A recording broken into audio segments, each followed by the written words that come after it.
Today, we're diving into the wild world of Pawn Stars, where deals aren't always friendly. Picture this. You're waiting for your cab. It arrives, and bam! A pirate ship vehicle pulls up. Believe it or not, folks, pirate ships are real. How cool is that? Shiver me timbers. Let's dig into more detail. Buck's mischievous grin invited the pawn shop guy to inspect his street-legal pirate ship, leaving him in disbelief at the ship rolling on the road. Chumlee, intrigued, joined Buck for a spin, both eagerly anticipating Rick's mysterious response. Buck, bursting with enthusiasm, showcased every detail, building suspense for Rick's impending reaction, creating a thrilling wait. Woo! I'm on a boat! What's up, ladies? As we explore the boat's details, prepare to be mesmerized. Buck's turned it into a luxurious entertainment-packed ship with TV and laser beams. Buck's living in a fantasy, folks. He bumped the price to $250,000, leaving Chumlee stunned with a $100,000 offer. Bargaining ensues, but hold on. Rick's entering the scene. Things are about to get even more interesting, don't you think? Well, that's whatever. Oh, sorry. $250,000 for a pirate ship? Buck storms off in anger, but if you're in the market, he's your guy. Ahoy, mateys! Now, speaking of high prices, would you consider a $5,000 spectacle? Mr. Vital tempts Corey and Chumlee with a priceless 18th century onyx diamond and platinum flip spectacles. Who needs such luxury just to read? Ponder on that, folks. Hey, how's it going? Hey, what's happening? I've got something here which I think is pretty spectacular. A magnifying glass. No, it's better than that. Bam! That is 18th century onyx spectacles. Sweet. As Vital claims $5,000 for the onyx specs, Corey and Chumlee reconsider. Expected, right? Still stuck on the price? Time to move on. Corey seeks Rick's advice, and here's where it gets intriguing. Rick's jewelry expertise makes Vital's price take a U-turn, slamming down from $5,000 to a mysterious $700. Wonder what Rick knows. Probably 1920s, the whole Art Deco style. This was what was popular during the time period. Spectacles were probably first invented in the 13th century. This made Vital get really disappointed. Actually, that disappointment is acceptable, isn't it? The bargaining continued, and at last, at $850, Rick walked away as Vital stood disheartened. Does this help Rick or Corey or Chumlee to negotiate better? Cheers. Thanks. You sure about that? Yeah, I'm sure. All right, I'll meet you down over here at the counter. All right, appreciate it. This dude walks in with a ring, wants an appraisal, but little did he know his wife was about to unleash some serious drama.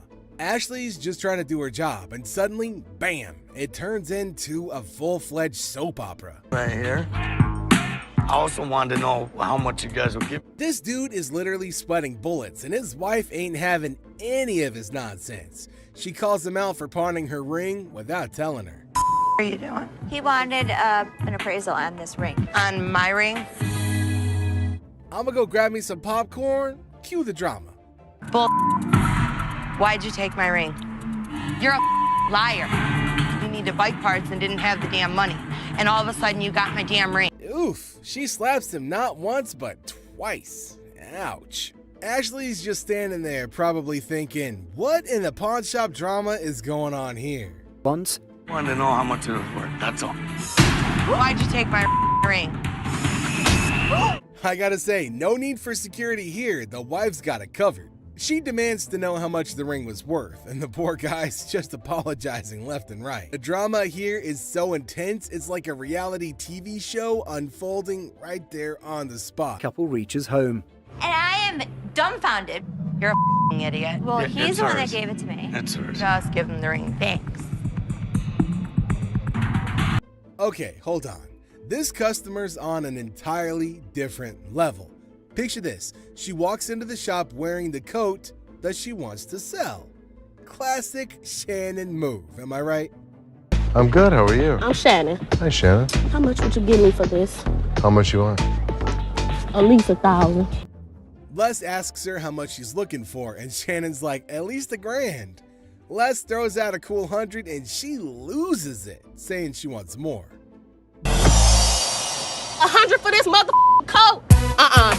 I want more than 100. But she claims the coat's made of fox, rabbit, bird, whatever she feels like saying. Made of. Ma'am, Okay, you got me up. it's Fox. This is a rabbit, a bird, whatever the I want it to be. So the guys, being who they are, decide to troll her a bit, and Les even pulls in a fur expert who says it's worth $1. You gonna give her more than $100 on that? I'm gonna give her more than $1. What the $1? Hell, who the is he? He's my fur expert. Shannon isn't having it and causes a scene. Security gets involved, and she's out the door. Security too? There you go.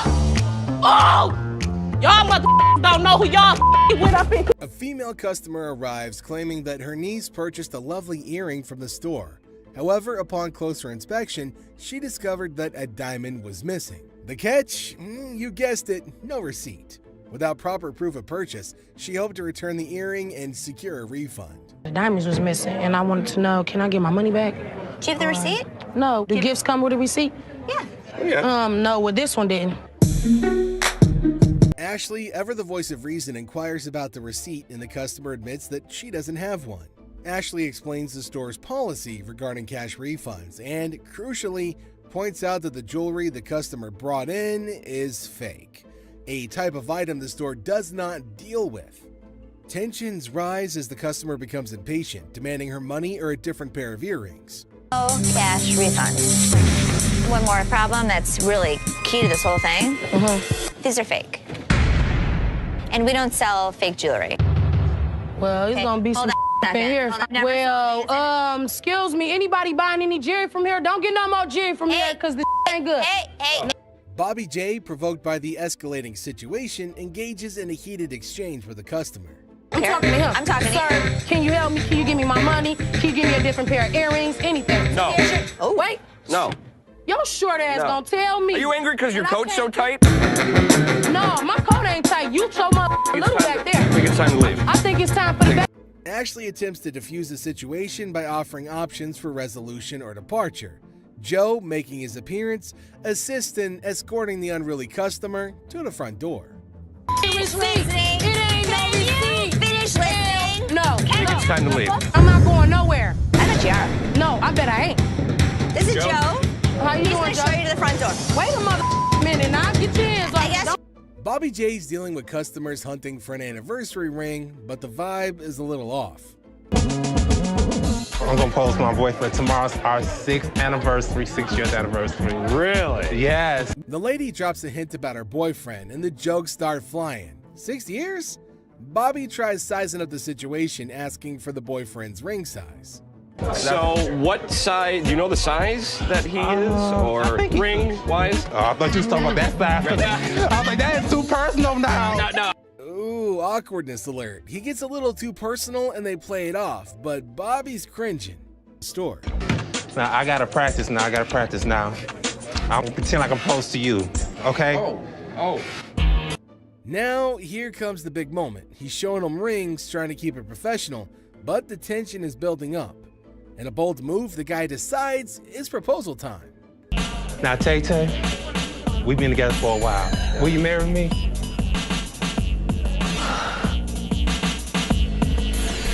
On the spot, Bobby's just hoping this affair ends soon. Yeah. All right, enter your 4-digit PIN followed by the green button, please. Okay. Decline. It's declined.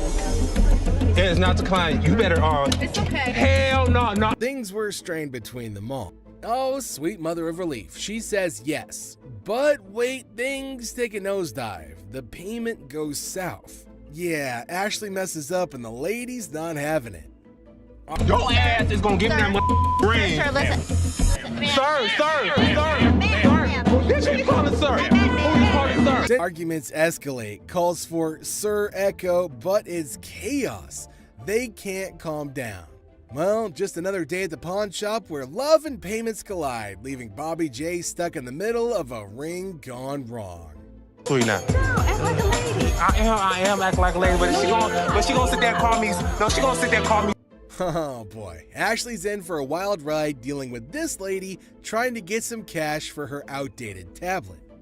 The lady's asking for a whopping $500, which is like asking for gold when all she's got is, well, something like an iPad.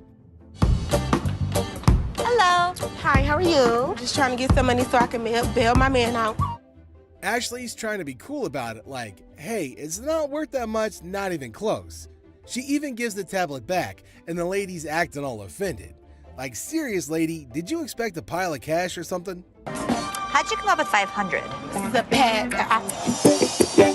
I should barely get like 500 for it. And then here comes the classic move. I need to talk to the manager. But little did she know, Ashley is the manager. Well, cue the surprise, but the lady's still stuck on that $500 dream, and Ashley's like, sorry, not happening. You're not gonna talk? Where's the manager at? Where's the manager at in this building? She even offers a friendly tip, like, sometimes what you want is closer than you think. But nope, this lady's not having it. That's me. So if you want... Who's over you, man? I want $500. Eventually, Ashley kindly asks her to leave. But what does she get in return? A no, I'm not leaving. So I'm gonna ask you to leave. No! Reminder and tells her that she needs to go. You can leave. No, I'm not leaving. Don't put some hands on me. Down. Now what? Was in the right mental space, she should have known that she could just, bring him along. Well, you have to make a police report. I need my stuff. A police report. Doing like I called the police? Since she clearly said it was stolen, a police report would have been the next best thing to do, apart from getting the thieves to come get it for her instead of going on a crazy rant. But if it was rational, we wouldn't be covering it. So did you make a police report? Can't do it back here? I'm not the police. Look, I just want my... Ashley's not one to back down from the challenge, so when this lady threatened to get violent with her, she immediately stepped up to that challenge. Hashtag popcorn. I'm not leaving out of here. I get my now. Now. I'm not leaving out here until I get my... The door's right there. Seems she was at least conscious enough to know that there's no way she could ever dare touch Ashley with security around. Kathleen! Okay. Oh, please. Bye. See ya. No. Next up is this crazy lady who came in yelling her lungs out in the store without minding the fact that she'd be inconveniencing others with her really loud bellows. Also, she might want to choke down a mint. I could smell that crap from here. Me like that, who the hell you think you talking to? No, I'm talking to you. You know what? I'm gonna come and show your bitch ass. If she knew she wanted privacy, then she could have tried to, make her call more freaking discreet. Ma'am. Hold on. Hey, lady, miss. This is our... Don't follow me. Do not follow me. Okay, well, I can't have you screaming like this, so what do you want me to do? You know what? Hold on. Let me finish with this lady, because I don't know who the she is. When Ashley incessantly begged her, she finally decided to end the call. Unfortunately, that didn't stop her from continuing to yell at the top of her lungs. Some babies just need a bottle and a burping. Miss, get somebody to help me, please. What do you need help with? I need some help with my rings right here. Take off your ring? Wait, you just walking up on me, can you see my rings? I don't even know who you is. Ashley decided to adopt a really funny tactic in dealing with this particular crazy lady. She decided to annoy her until she leaves. If only that worked with my in-laws. Now, can somebody else help me? Because you... Ma'am, I can help you walk out the door. No, you're not going to help me walk out the door, because I'm not going out the door until I get some help. That's what I came in here for. Now, can somebody help me other than you? No. Ashley seemed to be having fun dealing with this particular crazy lady, and there's no way she's going to turn back now. Follow me no more. I won't come back in this bitch. All the motherfucking times I've been coming in here giving y'all my motherfucking and this is how I'm getting treated, y'all. Plus, kids, this customer who's trying to sell a watch. The bitch won this one, all right? After reading through one of their ads, this lady came over to make a very odd inquiry. I was trying to find out because your sign is saying that I can get 30 days of free cash. Well, she read all right, but she didn't quite understand it at all. Came in hoping to pawn his rosary, claiming it was an antique. It's been passed down from generation to generation to generation. Now it's mine, and I'm trying to put you in the game with this crystal. Just because it's old doesn't make it a really valuable item, but it seems this man doesn't want to acknowledge that at all. So, how much can I get? Well, you can't get anything. It's not diamonds, it's not gold, it's just crystals. Honestly, I think Les has said all there is that needs to be said, but we'll just have to, make things clear. He's got no other choice than to repeat himself. How much would you pawn this for? I won't take that in pawn because we only take precious metal. Well, this is precious. To you. To me. With his demeanor through this whole thing, it's pretty clear at this point that this guy's gonna be trouble. Work something out, man. No, I can't take it. I'm sorry. Well, I think you need to work something out with me, man. Trying to strong-arm the poor guy isn't exactly the right way to conduct business. Tell him it's antique, man. Nope, it's not antique, bro. I don't want to talk. Me and you. No deal. Deal. No deal. He's been introduced to the antique expert. Now it's time for the antique expert to introduce him to the door once again. Let's talk about it on the way out the door. Hey, hold on, man. Hold on, brother. Hold on. Look, hold on, man. Hold on. I can leave on my own. Hey. The interest on an item she's pawned earlier, even though it was way past the due date. How are you? I don't know. I'm about to see. Okay, so you want to pay off your interest today? Yeah.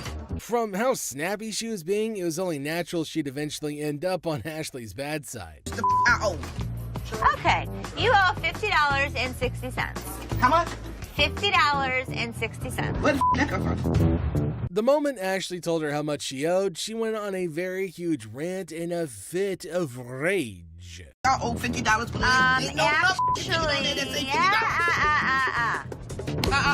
ass. I didn't know somebody that age knew so many swear words. Like, it was just, wow. She's speaking so fast that it's really tough to understand what she's trying to say at all. It's like nobody understands the words coming out of her mouth. Getting riled up and screaming spooks me out. Okay, well, let's catch up again. Spook that job. Yes, spook that job. What can I say? Ashley tried to be as patient as possible with her, which is a first if you're new to the show. It's called Yiddish. What the is a Yiddish? Yiddish with a Y. Well, I understand that either. I understand Ethiopian. How about that? The customer would eventually wear her patience thin with her obnoxious attitude. You can pay off your interest. Actually, you have three. You can pay off your First interest. it was one. First it was two. Now it's three. Can you please make up your damn mind and tell me what the I got to do? Just like she's always done, Ashley decided to screech her answers back in an attempt to match your energy, since her previous attempts didn't really get very far. Okay, then go pay $50.60 and come back when you want to. Is your boss at? I'm the boss. Now what? Looking a bit worse for wear, this customer brought in a set of fur coats. I'm good. How are you? Well, actually, I got bills to pay. I'm trying to get rid of some things. So how much money do you need? I need about $415. So $415? Even without being a professional, it's pretty clear to see that these coats are not made from real fur, to speak less of being made of lamb. This isn't lamb.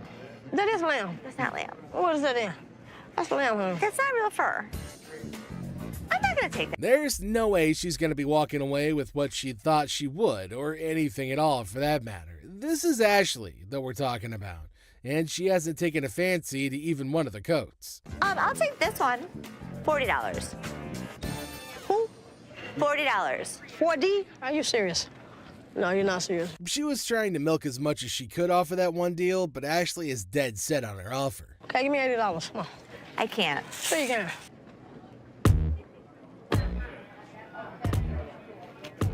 To make sure that things were cool, Byron decided to move closer, the big snuggle bear that he is. Big boy, I like big boys, yeah. You gonna climb up on you, huh? Yep. I say. Ooh, wait, don't get scared now. Come on, Red Ride with you, baby. Who's that there? Of all the customers he's met, this lady's probably the first one who's walked out of the store in a very jovial mood. Come on, keep your eyes on the prize. Yeah, baby. Took it. Yeah, daddy. This customer was trying to sell a piece of jewelry that didn't exactly hit the specific weight to make him eligible to get the amount that he wanted to sell it for. It doesn't weigh enough for us to take it. That's a pretty bold request that he's made, especially to an employee of said store. He wants me to take my jewelry off and put it with his so I can give him more than $5. $5. I'm sorry. That's all we can go. We're just not interested. $5. We're not interested. Before he can hold everyone else up, Les manages to get him away from the window. Thank you. So I can't get nothing for it? Nah. Ain't nothing gonna work? We're not interested. Ain't nothing go with it. I don't know what else you got to go with it. I ain't got nothing to go with. I'm asking y'all for something to go with it. Instead of just getting out of the store after all their business is over, this man decided to take a seat in one of the chairs in the store, which is a big no-no. No, he can go. I can't get a little different lines. Hold on, man. Since he was being quite irrational, they decided to carry him out of the store, screaming and kicking. Can't get one. That's bull. That's bull. Let's go up again. Drama unfolds, they assert their right to park no matter the odds. Suddenly, I'm patiently telling you, dude. Park your spots out. Meanwhile, our hero, undeterred, asserts, "I'm not going nowhere," as if the van gods themselves had bestowed upon them a divine parking mission. In a shocking turn of events, our hero literally stops, drops, and rolls on the store carpet, leaving everyone perplexed. The guy in the refrigerator. In this episode of Hardcore Pawn, we are taken to the time when a crazy man entered the shop, and when no one was looking, he took refuge in the refrigerator for reasons unknown. Thankfully, this man had spotted the crazy man and went to Ashley and others to let them know. At first, no one would believe him, but by the looks, he looked quite genuine, so they followed him up to the spot where the fridge was. Still hardly believing the man, they went to open the fridge, and boom! The man was curled up inside, about to make the refrigerator its new cozy little home. I don't know what y'all doing over here. There's some mother in the refrigerator. What? The whole situation was so absurd that not a single person in the whole shop could believe that there was a whole person hiding inside there. Good thing that they have security in the shop, so the man got what he deserved. What the f are you doing? Fake earrings. Two sassy black queens strut into the pawn shop, flaunting earrings worth $350. The seller, bewildered, questions their cash craving. They snap back. How you doing? Good. I'm here to pawn these earrings. Okay. Honey, our financial drama is an Oscar-winning secret. The seller innocently inquires about the swearing, prompting the girl to unleash a verbal firework. Trying to get $350 for them. Why do you need the money? It's none of your business why I need the money. As he fumbles to record the chaos, he realizes these queens can turn from pawn shop patrons to drama divas faster than his slowest sale. Talk about a speedy emotional roller coaster. Why are you swearing? Because you asking me why I'm coming in here to handle my business. In the midst of the jewelry saga, it's a linguistic roller coaster. The seller's ears are bombarded with jewelry, loan me my money, and a kid-eating crisis. What does my sign say? Jewelry and loan. This jewelry, loan me my money. I got to feed my kid. The drama unfolds faster than a soap opera, leaving him nervously counting non-existent diamonds. Talk about a pawn shop sitcom. Man, you getting on my nerves, dog. How'd you get You this? ain't even looked at my Do you know that these aren't real? In the sizzling pawn shop showdown, the women insist their earrings are as real as their sass. The seller, sweating in the La Cote, tries to diplomatically handle the diva duo. It's a battle of bling, attitude, and a heat wave, all under the watchful eye of leather-clad thermometers. Comedy gold. How the you gonna tell me just by looking at my that they not real? They're not real. As the Queen of Sass declares her exit, she throws shade like confetti. Insults rain down, targeting the seller's wrinkled-up hair and questionable fashion choices. With a parting shot about a jury and long bow ass, she exits, leaving the pawn shop in stitches and the seller questioning his life choices. I ain't leaving this till you give me my money. I need my mother hair did. Coloring book. Ashley enters confidently, challenging authority. Seth tries to manage the chaos. Tension rises as they clash, leaving everyone puzzled. Don't come in here thinking that you know everything in your. Like, I didn't know you anything. should go off and like run back to Hawaii where you bought that shirt. Unearthed Gems, a JFK coloring book from '62, and a Frank Zappa one from '82. Mom's surprise drawer is found. Now, the shop's in for a laugh, unraveling the tale behind these quirky relics. Hello. Hello. I have a John F. Kennedy coloring book from 1962 and a Laugh out loud scene as the seller confesses to buying a Frank Zappa coloring book at 25, never cracking it open. Now, with 3 daughters in college, it's a hilarious quest for cash. The quirky relics become the center stage for a funny exchange in the pawn shop. So why do you want to get rid of it since you loved him so much? well, I have 3 daughters in college and I need money. The negotiation dance continues as the seller justifies prices, leaving room for haggling. Tension rises comically as the buyer feels snapped at. The shopkeeper offers a research break, declaring, "I'm not in a hurry," in this pawn shop sitcom starring quirky characters. Okay, do you want to give me some time to do a little research on this, You can or? have all the time you need. I'm not in a hurry. The plot thickens as Ashley discovers the price coloring book online for $8.75, triggering a hilarious spat. I didn't say any of that Can to you you. read that? $8.75. So make me an offer. 0. She hilariously expresses her dismay, accusing the customer of rushing and shoving a phone in her face. I'm looking at the one that he wanted $50 on, and I pull it off, and it says $8.75. The bickering ensues, with both claiming they're not married, adding an amusing layer to the pawn shop sitcom. I have to take him out this way. That's how much he pissed me off. In the ongoing pawn shop drama, Ashley delivers a sassy retort to the customer, suggesting he adds value nowhere and jokes about returning to Hawaii. The banter continues as another worker calls out Ashley for being rude. I think you're disgusting and rude. I didn't say any of that to Can you you. read that? $8.75. Leading to a comical exchange where Ashley dismisses them to focus on yourself. The workplace comedy unfolds with quirky characters and witty comebacks. You don't add value to the organization. I can Well, see. thank you so much, but the next Okay. time you send my paycheck, you can tell me how to... Free grab. The girlfriend decided to pawn her boyfriend's Xbox, and now he's on a crusade to rescue it. Lesson learned, right? Pawning is such a brilliant way to solve everything. My girlfriend, she came up here and she got rid of my Xbox 360 and I came up here to get it back. Okay, do the ticket? No, I can tell you. No cash. On the receipt, it says no cash refund.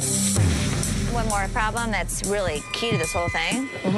These are fake. Everything got off to quite a normal start until the lady customer was asked about the receipt. Yeah, apparently she was looking for a pass on that. Talk about being delusional. Two options. You pick whichever option you want. You can leave.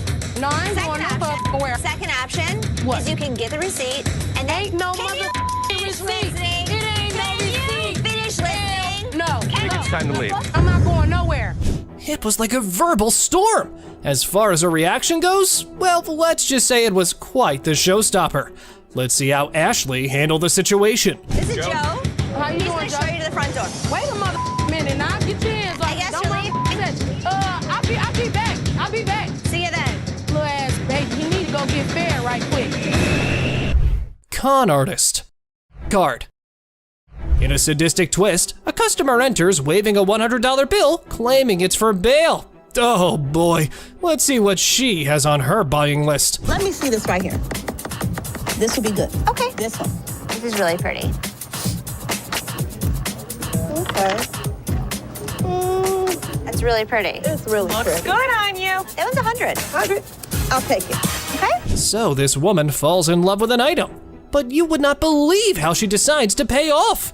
What a classic move of pawn shop antics. It's a $100 gift card. These are not gift cards. What would you call it? It These says are- preferred customer. Right. So these are VIP cards. A gold card allows you discounts on the sales floor. You can't swipe this card and apply $100 on it. Seems like this woman had her fast one playbook already at the pawn shop. But hey, who can predict the wild escalations life throws our way, right? Somebody want to buy a preferred gift card? You have got to get out. Y'all better get this lady because I ain't got Y'all, nothing. please, Yo, listen. Nobody don't got time for this. Yo, get this old ass lady. You better get my mother. Looking for boyfriend. A girl visits the pawn shop on the hunt for her beloved boyfriend. Can you guess where she might find him? Oh, you got it. It's none other than the store itself. Talk about a stroke of genius. I'm sorry, but who are you? Just get him for me. And so what's this regarding? He's my boyfriend and he's not paying child support. You're his That's who I am. girlfriend? Yes, I need him. So don't you have a cell phone number? Can you just get Chad, please? I do have a Chad that works here, but I don't have time for this today. Our girl meets Seth, who's in a funny mood today. Get her ready for a humorous encounter that'll surely make you laugh. It's time for some entertainment. Come on, grab Chad for me. His lovely girlfriend's here. Like, I got all day to just be wasting my time. This young lady would like to see you. That's not him. Y'all playing games with me now? That's Chad. No, that's not. Then I don't know. I know who I sleep Chad. with. What? This lady is out of her mind. Well, apparently, lady, they've got the wrong Chad, so you better take your business elsewhere. Or you've just started looking like a scammer. It's going nowhere fast. Oh, you're talking about Chad, the tall guy with the waves. Yeah, Chad. He just went outside. He's right out there. Y'all want to sit here and play with me? If this was Chad's girlfriend, I have one piece of advice, Chad. Run away. Where the he at? Watch that. Tressa, the ex-employee, decides to stroll back into the pawn shop with a Rolex watch in tow. Guess what? It's the one her boyfriend paid for. The guy that bought it for you disputed the credit card. No, he didn't. Here, I can put him on the phone for you. Hold on, Tressa. He did dispute it. He's never been paid for the watch. I can give you a loan today for $1,000, but Things heat up quickly between the ladies as Tressa and the shop owner engage in a fiery exchange. How about we skip everything to the dispute paperwork? They mailed him a piece of paper to close the dispute. Do you have the form on you? No, but I can call him. Okay, so when you get the form, I can give you a loan for the $1,000 on the watch. So I can give you the loan for the $1,000. That's stealing. Disputed. It's not fully paid for right now until we receive the paperwork. You're wrong right now. Now, let's all hope she can gather her dignity and retrieve that slip to claim her hard-earned cash from the pawn shop. It was time for a little redemption. Let's do the $1,000 loan, and then I'll be back with the paperwork. Honest to God, you are so wrong. Not a nice person. That's nice to say to your. How old are you? Look how you're treating me in front of my kids. Can only afford 10. Now she shares personal struggles as a single mom. They agree on a $5 down payment with the rent. As Ashley assists the customer to her car, the customer accuses her of scamming Ashley, bewildered by the accusation, and even offered her a job. The situation ends with some confusion and disbelief. Continue not to go smoothly for Ashley as she faces the wrath of an impatient customer. Despite her attempts to redirect, the customer insists on bypassing the line. Now Ashley, cornered by absurdity, attempts to salvage the situation with humor and fails miserably. Hi. How you doing? Good, how are you? This like chinchilla to you? How much did you spend? Do you remember that? That was a lot of cash, a lot of money. Okay. I didn't sell you this. You sold me this. Ashley faces a furious customer. The customer, seeking a chilla scarf, discovers that he's been bamboozled with the bunny instead of the luxurious chinchilla that he desired. Grip, it's not a handshake, it's a ton of cash. Do you have your receipt? I don't have a receipt.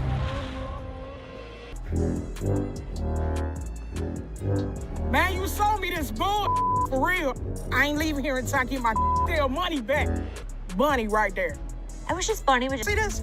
Look at it. It's flying through the... As the drama unfolds, Ashley denies the accusation, stating the chilla is actually a bunny. Now the customer's girlfriend confirms the fluff faux pas, tossing the rabbit back. The receipt? It's apparently tucked in a peculiar location. Look at that. Ain't nothing chinchilla about it. I want my money now. It's time to go, sweetheart. All right, you can take that home if you want to. But I want my money, that's all. Have a good day. That was nice on you. Whatever, man. Around your neck. That's some old ass. Amidst the chaos, the customer adamantly demands a refund while comparing the bunny to Bugs Bunny. Now Ashley remains unfazed, suggesting the bunny be taken home as a consolation prize. But the customer's not having any of it. This bunny's not hopping away from the dispute. I'm not wearing that old ass. That was a good shot right there. You play basketball? I'm not wearing that old ass, man. Have a good day. You too. I want my money. Man, I spent good money up in this bitch. Why you so violent, girl? Go on up out of here. Try to be nice to you. Now you're gonna leave it? You wear that. In a final showdown, Tipper's Flair and Ashley bids adieu to the irate customer, but not without some sass and a failed attempt to pawn off an old scarf. The customer exits empty-handed but full of fury, leaving Ashley to ponder the quirks of pawnshop life, mentioning ZZ Top's enduring presence.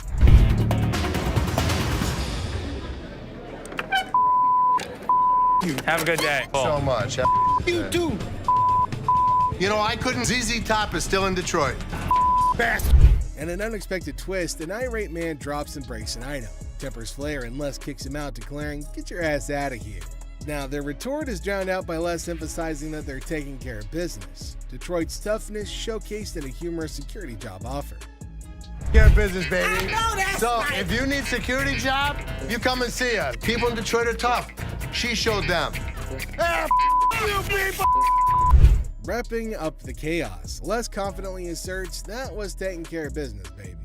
Now he cheekily invites anyone needing security in Detroit to come their way. The scene ends with Les asserting Detroit's toughness, leaving us all entertained and maybe questioning our own security needs. I can go $10. $10. $10, yeah. Another day, another bizarre encounter in the pawn world. Seth the dealer greets a man approaching with an earring emergency because his little red Corvette broke down. Classic. Seth in awe asks who he is, but the man's response? A mystery. Well, I guess it's time to cue the Prince theme music.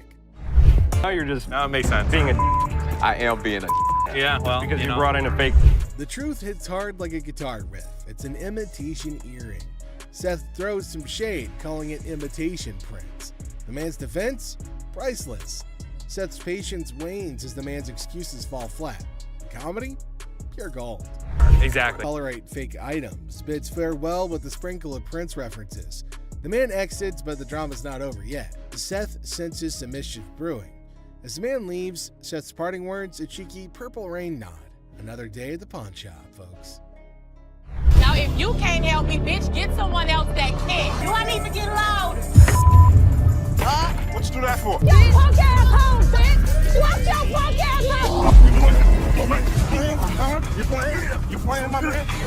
Lisa, who claims they're old pals from the pawn shop world. Ashley's face is a mixture of confusion and amusement as she tries to recall Lisa from the past. It's like a game of memory gone wrong, with Lisa insisting that they're besties while Ashley's scratching her head, wondering if she's entered the twilight zone of pawn shop encounters. Like instant unconditional love for me. She doesn't know me. I'm coming. Lisa's affection for Ashley kicks into overdrive, leaving poor Ashley feeling like she's in an episode of a pawn shop soap opera. Lisa's suggestion of exchanging numbers adds a sprinkle of awkwardness to the mix, like a sitcom scene gone awry. I do like you. No, you lied. I mean, it's just a suggestion.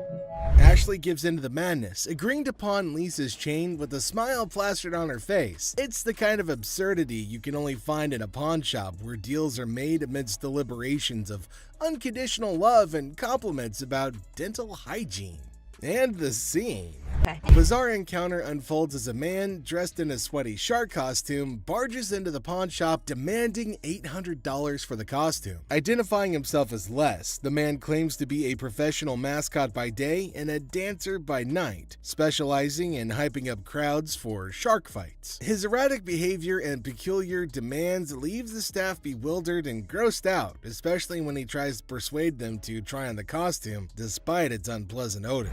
And his demands, insisting that the costume is unique and irreplaceable, despite comparisons to generic Halloween costumes. To demonstrate its allure, he persuades an employee named Rick to try it on, claiming that it'll make him feel empowered. But then something strange happens. Another worker interrupts, reminding Les of an earlier deal and pushing him to speak with his father. The customer becomes more hostile and threatens the crew with horrific imagery as tensions rise. Actions become intolerable. A tumultuous altercation ensues, setting off a dramatic sequence of events. The crew doesn't know what to do with the sweating half-naked man because nobody really wants to touch him. The staff ultimately gets Les to leave after a lot of berating and threatening, but not before one last round of obscenities and threats. Ultimately, the customer storms off, leaving behind his costume as a bizarre reminder of You pick it, beat up your side. Pick it, mother. Do it. Hey. The sassy black woman strolls into the pawn shop, her demeanor already hinting at frustration. She approaches Ashley, the pawnbroker, with an air of annoyance evident in her voice as she recounts her misfortune of having her car vandalized. Pawned my necklace kinda pissed off, you know, some little hating ass bust out my windows of my car, she vents. Now she's here to cash in on her necklace, a purchase she once valued at $400, now looking to squeeze out $200. But Ashley's response isn't what she expected. Instead of a quick agreement, Ashley questions her authenticity of the necklace's diamonds, setting the stage for tension to escalate. My necklace, kind of pissed off, you know. Some little hater ass bust out my windows in my car. That's why I'm trying to pawn this necklace. I paid $400 for it. I'm looking to get $200. What you think? Why you say that? I just said, So when you bought this, what were you told that it was? Diamonds. They're not. Them real diamonds, bro. I just told y'all to piss up. And you telling me that you ain't gonna give me $200? The customer's irritation boils over as Ashley challenges the necklace's legitimacy. First of all, you're coming in here with an attitude, Ashley asserts, further provoking the already incensed customer. The situation teeters on the edge as the customer warns of repercussions from her youngins in the neighborhood. But just as tempers flare, the security guard intervenes, attempting to defuse the escalating confrontation. However, the customer's retort, claiming the diamonds are breathing, only adds fuel to the fire, exacerbating the friction between her and Ashley. Okay, first of all, you're coming in here with an attitude. I don't get. Well, I'm not interested in this. If you keep playing with me, I'm gonna get real mad. It's just a recession. Hey, I need the mother money, all right? Is you gonna give me the money or not? I got some young that come in the hood, tear this up. What are you gonna do? Is that the security guard? Let me explain to you something. This is fake.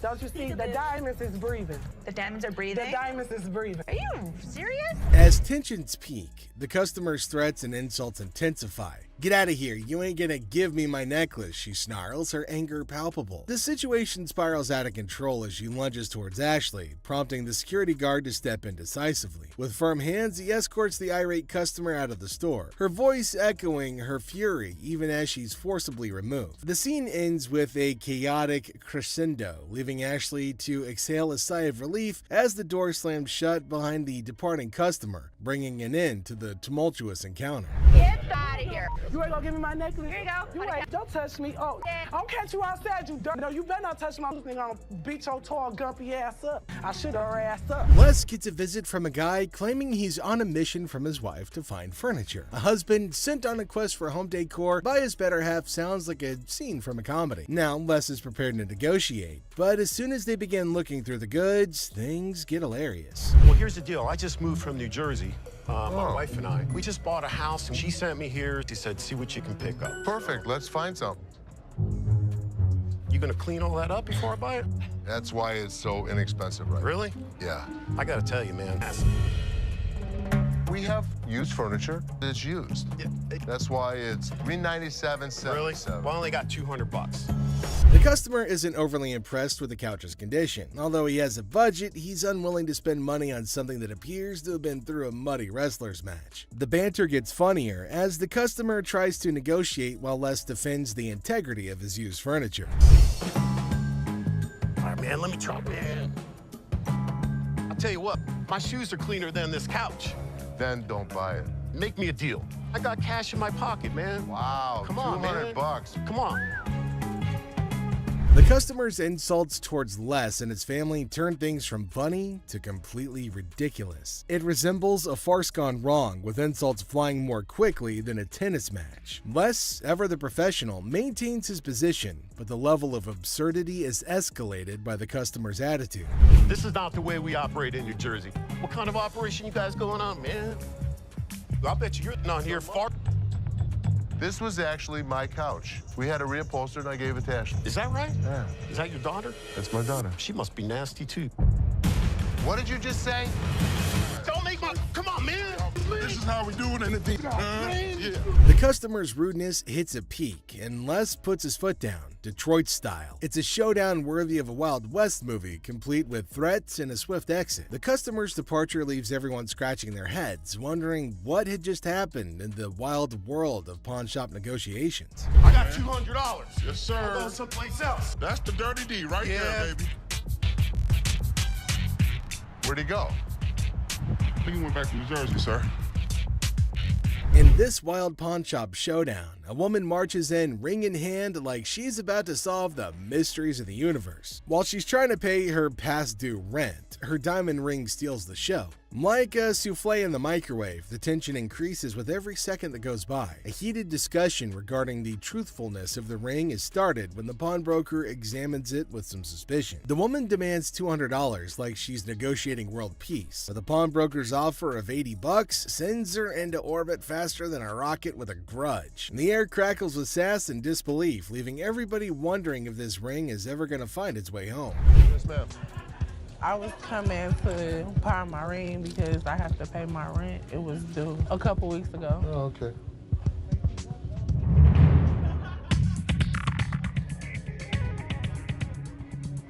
Why you keep looking at my ring like $80? $80. I'm not just about to let you have this for $80. I paid $500 for this ring. I mean, what, you want the studs on my lip or something? But I'm saying you gonna give me $200 though. That's the only way I'm gonna. So you gonna give me $200 or not?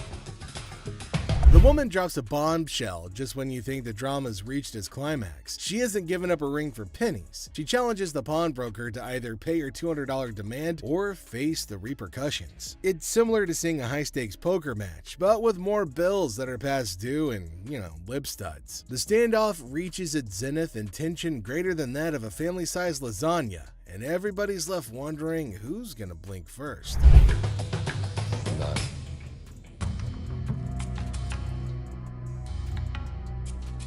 As the dust settles, the woman's exit is as dramatic as her entrance. With a final flourish, she declares her terms and storms out like a diva exiting stage left. The pawnbroker's left scratching his head, wondering what just hit him, while the security staff's probably updating their resumes after narrowly avoiding a showdown. Man, what the? She can go. She can go. Thank you. This woman could not keep control of herself. I don't know what the hell her problem was. I don't accept that kind of behavior. She's lucky my security staff didn't beat her ass. In the bustling aisles of the pawn shop, two guys saunter up to Ashley with a peculiar demand. Now they're aiming for a reef, bringing things to a head. Yet Ashley stood her ground, unwavering in her commitment to the rules of her trade. With a final flourish, the guys decided that maybe they had better retreat to live another day. And thus, this particular saga shows a frustrated taxi driver approaching a man waiting in line at a pawn shop and demanding money for a $90 fare. But the man's attention is on receiving the money, so there's an argument. Tensions escalated because of the man's insistence on waiting in line and the cab driver's irritation. Hey, dude! Come on, give me money. Do you see I'm in line right now? Yes or no? You stand in line to what, man? I want my... Excuse me, hi. What's going on here? First off, The man owe me money Hold for on. his ride. Why is he yelling at you? because I owe him money. I am in line to get the loan for the car. The situation takes a comedic turn when a third party, including Ashley and Byron, unaware of the initial conflict, intervenes. Confusion ensues as they try to understand the situation, with the cab driver emphasizing his need for payment while the man remains determined to wait for his turn in line. The introduction of the man's girlfriend in the cab adds another layer of chaos to the mix. Report? Yes. Okay, supposedly the cab driver dropped this guy off here because he wanted to get money for his jewelry to pay the cab driver. Yes or no? About it. What are you gonna do? You want me to drop you right here? I'll Opportunity. drop you like a used rubber. Get in your car, go. Get in your car. You know what? I have the best idea. I will hire you a cab. He can be out his money because he's demanding it. Les naturally balks at the request, stating that he can't offer that much. But the customer then starts negotiating, asking what she needs to do to get the $500 that she wants. Hi, I'm Les. Nice to meet you. Sure.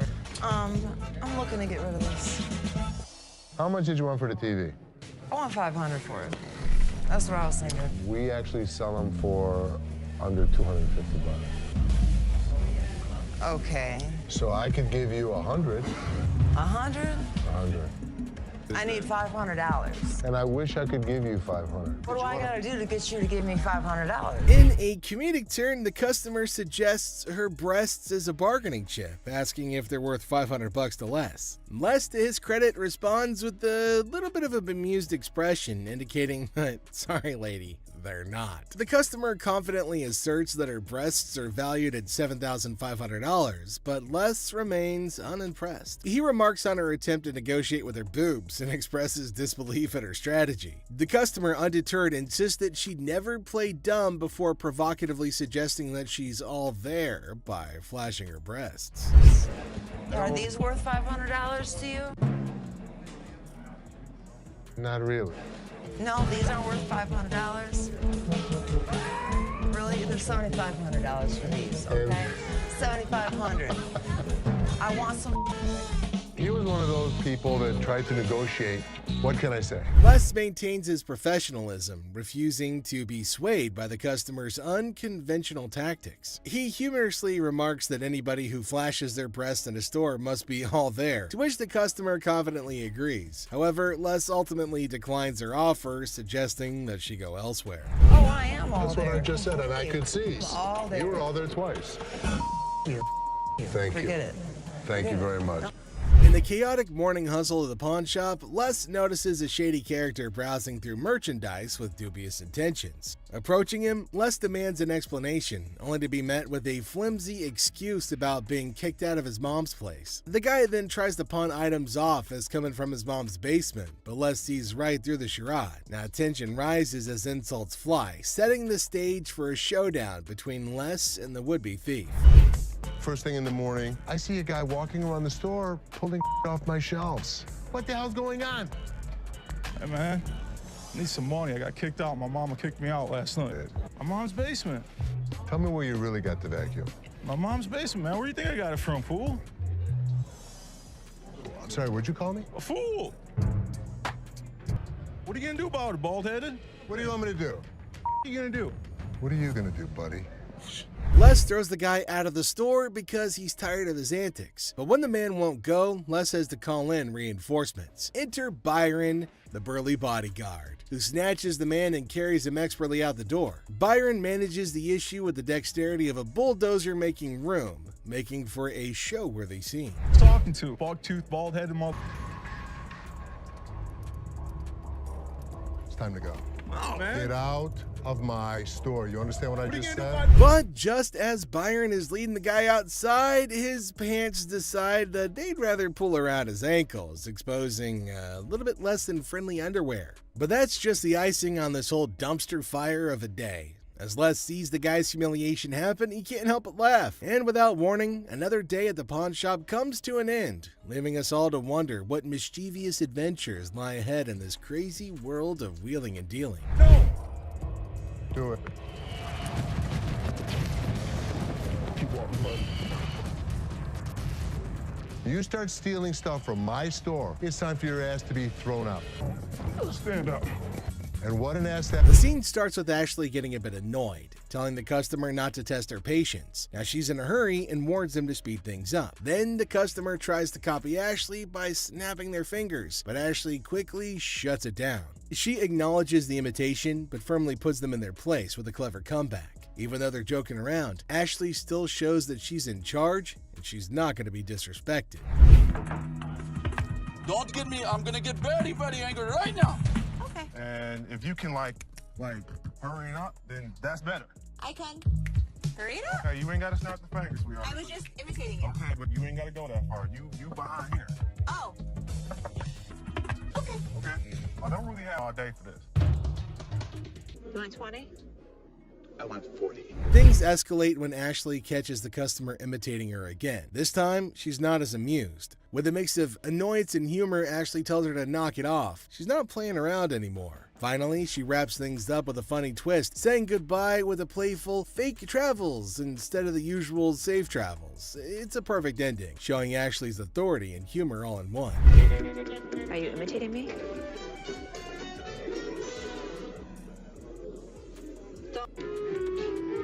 Safe travels. Safe travels. The customer, hopeful for a good deal, brings in an item to pawn. Despite his expectations, he's offered only $20, leading to frustration and disbelief. I don't know, bro. Yeah, man, I'm trying to see how much I can get for this. I'm trying to get at least 100 for it. I might have got this 20 times, but I won't be able to get that for it, buddy. So how much can you give me? $20? I'm more or less helpful than anything. Man, I'm gonna need more than $20 for this, man. Les throws the guy out of the store because he's tired of his antics. But when the man won't go, Les has to call reinforcements. Enter Byron, who snatches the man and carries him expertly out the door. What's your offer, Jay? 20, which is probably more than I would even offer him. I need my money. I understand. Need at least $100 for this. You paid $200 for that, I overheard? Yeah, I mean, really, you paid $200. I'll sell you like 4 of them. I need more than $20. Why is there more staff out here? And I see another irate customer in line. That's all I'm giving you. Period. Despite attempts by other staff members to calm the situation, the customer's anger continues to mount. Profanities fly as the customer remains dissatisfied with the offered amount. I'm the manager. Oh, you are the manager? I'm the manager. You're the manager? $20 for this. I've been waiting for an hour. Yeah, take your out of here. How about 100? You can give me what the I'm gonna do with $20. Don't know. I need more than $20. I had to calm this situation down. Take your out of here. $20? What the I'm gonna do with $20? Final profanity-laden outburst. A new manager arrives at the pawn shop, surprising the Gold family, and they introduce themselves and express their eagerness to help out. Now, despite initial confusion, the Golds agree to give them a chance and see how their first day goes. When I worked in sales at a bank, I was in charge of tailoring the products to the customer's wants. So I'd like to think that marketing is one of my strong suits. You like those? Like I said, they're durable, very inexpensive. What do you guys want to do? Do you want to purchase or put them in layaway pay? Definitely. All right, I'm so excited. I got my first sale. So what do you think? I love it, but I'm not really sure how comfortable Ashley is about me coming in. You know, I'm really not worried about Ashley. Did you know about this? Good luck, Ash. Have fun, co-manager. The new manager showcases their sales skills, confident in their ability to tailor products to customers' needs. Despite their apparent enthusiasm, several family members question the comfort level and suitability for the position. We open 9 to 12. You'll never get what you paid for. You're probably right. Here, why don't I just move away? What is he doing? He's teaching her the business. Teaching her to take over? They're not going to get more than $1,500 anywhere else. I can guarantee that. Great. Wow. The new manager and this customer are currently negotiating prices over a deal, and while the new manager insists that the deal's a good one, tensions start to rise as the customer questions the offer. Meanwhile, the Golds observe the situation with uncertainty. A guy strolls in all casual, claiming he scored these concert mics from a crowd toss-up. Seth, in disbelief, questions the absurdity of magically finding zipped-up mics in a wild crowd. Cue the suspicious eyebrows. Keep an eye on him. Hi, how are you? I'm from American Jewelry. I have a gentleman down here who is trying to sell me some microphones. Are you missing some? Exactly, I've got them. You're gonna need to come down here. All right, thanks. Ash, call the cops. Hi, this is American Jewelry, and we have stolen merchandise. Thank you. Seth gets into detective mode, calling the venue to verify if they're missing any mics. Well, turns out they are. Cue the dramatic music and the plot thickens vibes. How much were you looking for? $100 a piece if possible. How about 75 a piece? That works. Who the are these kids now? Are these his friends? So we're waiting for the police to come. Okay. They're leaving. No, man, you can't leave. The cops told us to hold you here. Why? I'm not the person that came We're up all trying involved to in the do group. That's the way it anything. works. Until we know what's going on, that's the way it's going to be. So if you want us to have a seat till the cops get here. Suddenly, the situation's hotter than a jalapeno in July. Seth's on the phone with the cops while the shady mic holder is sweating bullets. Security's on high alert as Seth tries to play cool, but it's chaos. Cue the circus music.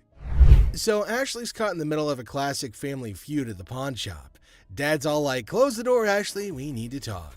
But it's not a cozy little chat. It's more of a what the heck's going on kind of situation. Turns out there's drama about TVs and Rich, and Ashley's like, "I used to run this joint, dude." Cue the fireworks. Always pinpointing on the back. always done Can you good. stop talking over me? You don't appreciate me. You don't appreciate anything I do here. I don't understand. We're family. You treat me like I'm a piece of What the do you ever point out the good stuff I do here? I don't understand. We're family. You treat me like I'm a piece of You inside. I don't even know what to do I'm anymore. taking the store side. Ashley is laying it all out. Now she's feeling underappreciated, like she's stuck in some kind of twisted family drama sitcom. She gets irritated and eventually walks out of the room. Then I quit. I'm done. You're not done. Watch. You're not done.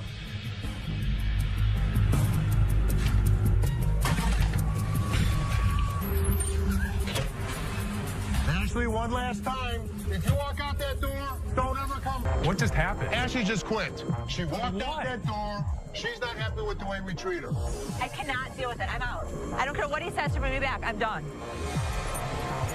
When you allow your emotions to run a business, it's the worst thing she could ever do. You're gonna lose.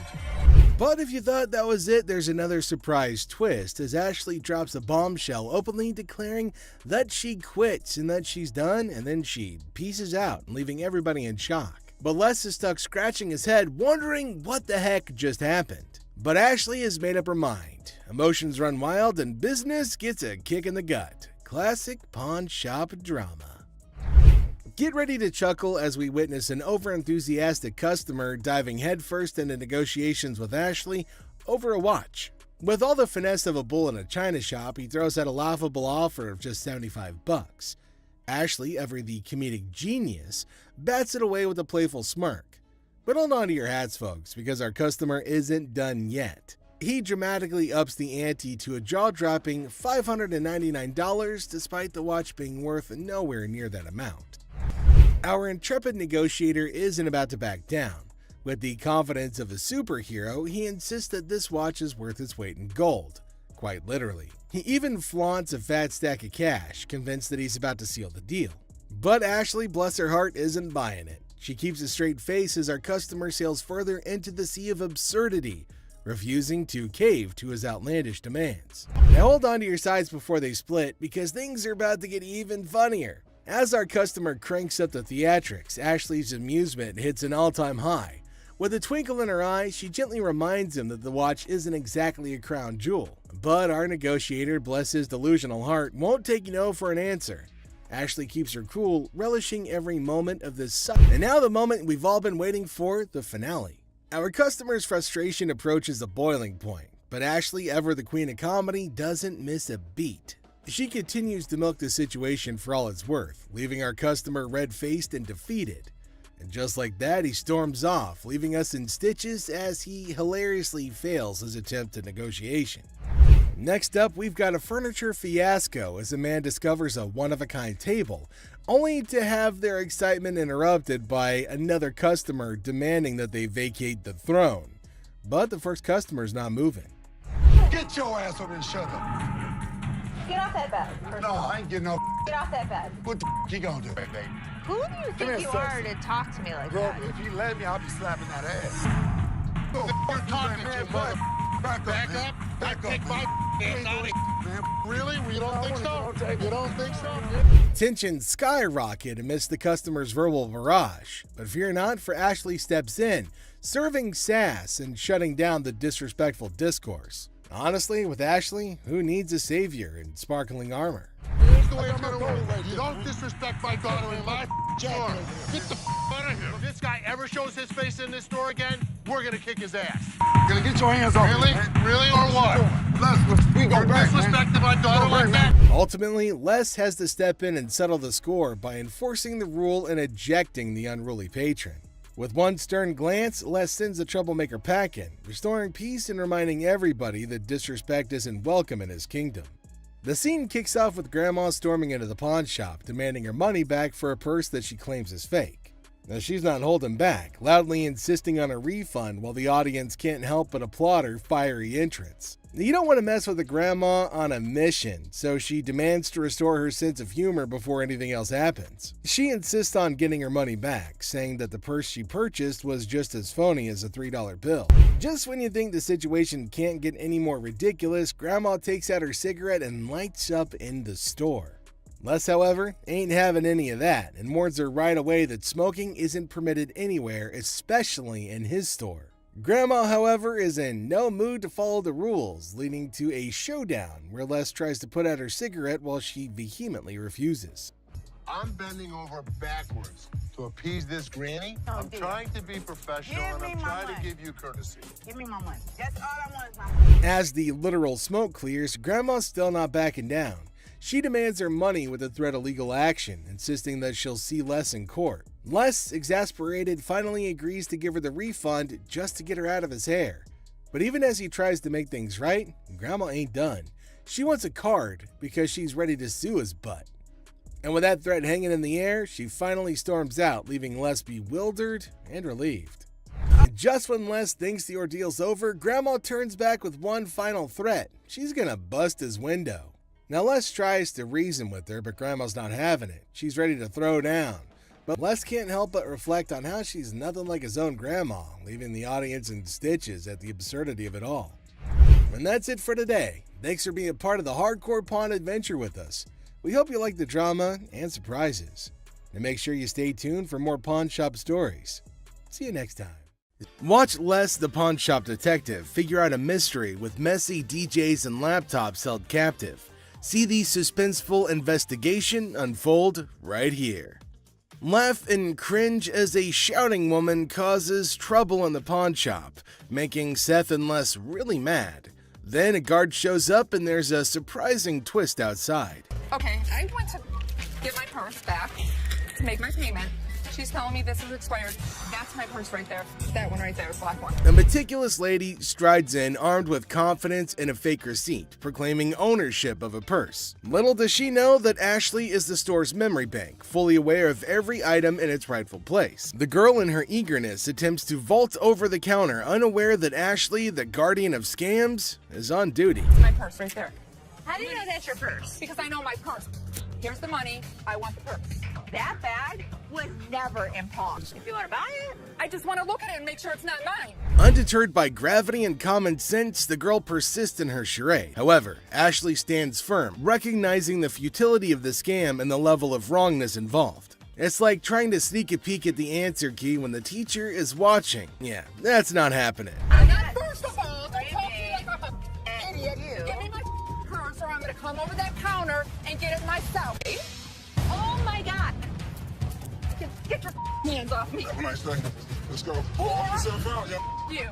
With a swift resolution to this failed escapade, the girl finds herself unceremoniously escorted out of the store. Lesson learned: Ashley's scam radar is always on, and jumping over counters won't get you far in this pawn-filled drama. Enter the family feud. Ashley drops the bomb on her brother Seth, calling him a hypocrite. But why? Well, he casually throws around $880 for a painting, while Ashley, according to her, can't even snag a deal for $30. Sibling dynamics at their finest. And as Ashley confronts Seth about the apparent double standards, she probes into the intricacies of spending $880.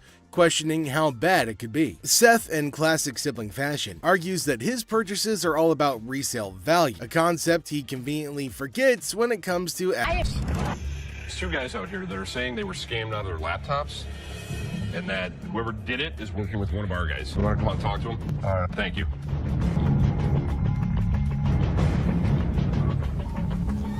Who is it? Les is hit with some unexpected news. A few guys claim that they've been pawned by a girl from the staff. Les, ever the detective, approaches the situation with a mix of suspicion and humor, wondering aloud if he's either unintentionally swindling customers or if bizarre customers have taken up a new form of thievery. Tell me. She pawned 2 of our laptops, and she told us she was gonna bring them out to the back. Some of it being. Okay, wait. You pawned something? Yes, she had to take it to When our did you pawn it? Today. Today. She Okay. had to take it to our store. And the money? Yes. These two kids come in and talk about have some girl pawned 2 laptops. The plot thickens as 2 disheveled DJs step into the scene, laptops held hostage. The atmosphere turns somber as the weight of the situation sinks in. It's a strange occurrence that has everyone wearing expressions of confusion and concern. Les, with his seasoned cool, casually queries about the laptop's ownership, revealing they're registered under the mysterious girl's name. Split the money 3 ways, and one of my employees was gonna walk it out the back door. Either this is a new way for my employees to steal from me. To contact the owner because we want. I am the owner. I'm just trying to switch the ticket so she can't have them. And it's in her name. I know. That's why I wanted to know if I can't do it. The tension rises, but Les doesn't crack under pressure. Maturely handling the situation, he asserts that he needs the lowdown to work his magic and get those laptops back where they belong. It's a pawn shop mystery, and Les is the detective determined to unravel the peculiar case of laptops and loyalty. Tame a woman at the counter. Let's see what she's gonna come up with. Is she asking for free money? I think she might possibly be mad, though it is kind of funny that she's got enough courage to come up and ask for money without investing anything. Now, the lady at the counter frowned and asked her if she paid or not. Intriguingly, she hasn't paid anything, but she's still asking for money. And to make matters worse, she started shouting at her. Everyone around started looking at her, wondering what the hell was going on. Seth and Les get a little furious as everybody's just standing around trying to figure out what's going on. She started bullying her, but the lady tried to explain to her again that she misunderstood the agreement and they're not just gonna give her free cash. But this lady's just not listening to anybody. Well, Seth then enters, so who knows what's gonna happen now, the whole document or not, and she was not listening and constantly started fighting, and now they're all having an immense fight. Everybody around is watching and laughing at them. Well, the guard had to go and break everything up. Well, at least they're all gonna get treated the same way, especially the one who created the mess. Pretty sure they're gonna hold him up and throw him out. And there they go, they're still shouting and fighting with each other. each other as well. They were sent outside and they started beating on each other, holding each other by their hair and poster. But what's it for? He came to Seth and the other man and showed them this poster. Now it feels like they're interested in it and there might be a handsome deal between them. Detroit Lions players had signed. Did you drag it in? Negative evidence for saying? 200. He asked for $200, but no, it's not going to be a good deal, and they told him to leave. The man in need got a severe shock and held up the poster thinking. Les again said that they can't pay more than $100, and after some time of quietness, they agreed to the deal. Finally, the happy deal was made.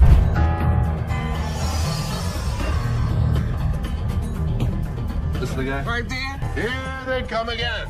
Les? Hi, how are you? I am Attorney Kyle DeQueef. So there's a man, probably an attorney with two ladies along, coming inside towards Les at a pawn shop. Now, Les knew about it before. He asked for Les, and fortunately, he was at the counter. He asked why they had arrived at the store. He's retained me to represent her in regard to a ring. Okay. My client brought in a $10,000 ring here, and she wants to either collect the remaining money owed to her on the ring or get the ring back. She's got a receipt right here. This is a counterfeit ticket.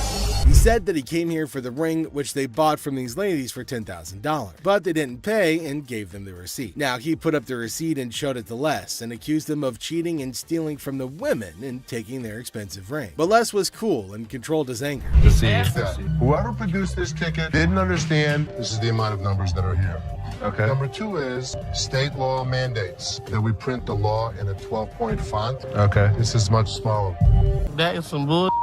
It may be bull, but that's the truth. I don't know how I got mixed up, but There's the game-changing point. Les, after listening to him, explained that he will reveal the truth now by showing the real receipt that they had. He went and came back with real receipts that they've been giving to the customers. There, he spotted major differences. He notified him of the major changes in the receipt that he brought. The man looked rather weak and stunned in response. printing wrong or whatever, but this is the ticket he got from here. He didn't get it from him. He didn't get it from him. So now we just liars and we just come I'm here. not saying that you are. So you trying to send my son a lie? I wish I had better news for you, but That's bull. That's bull.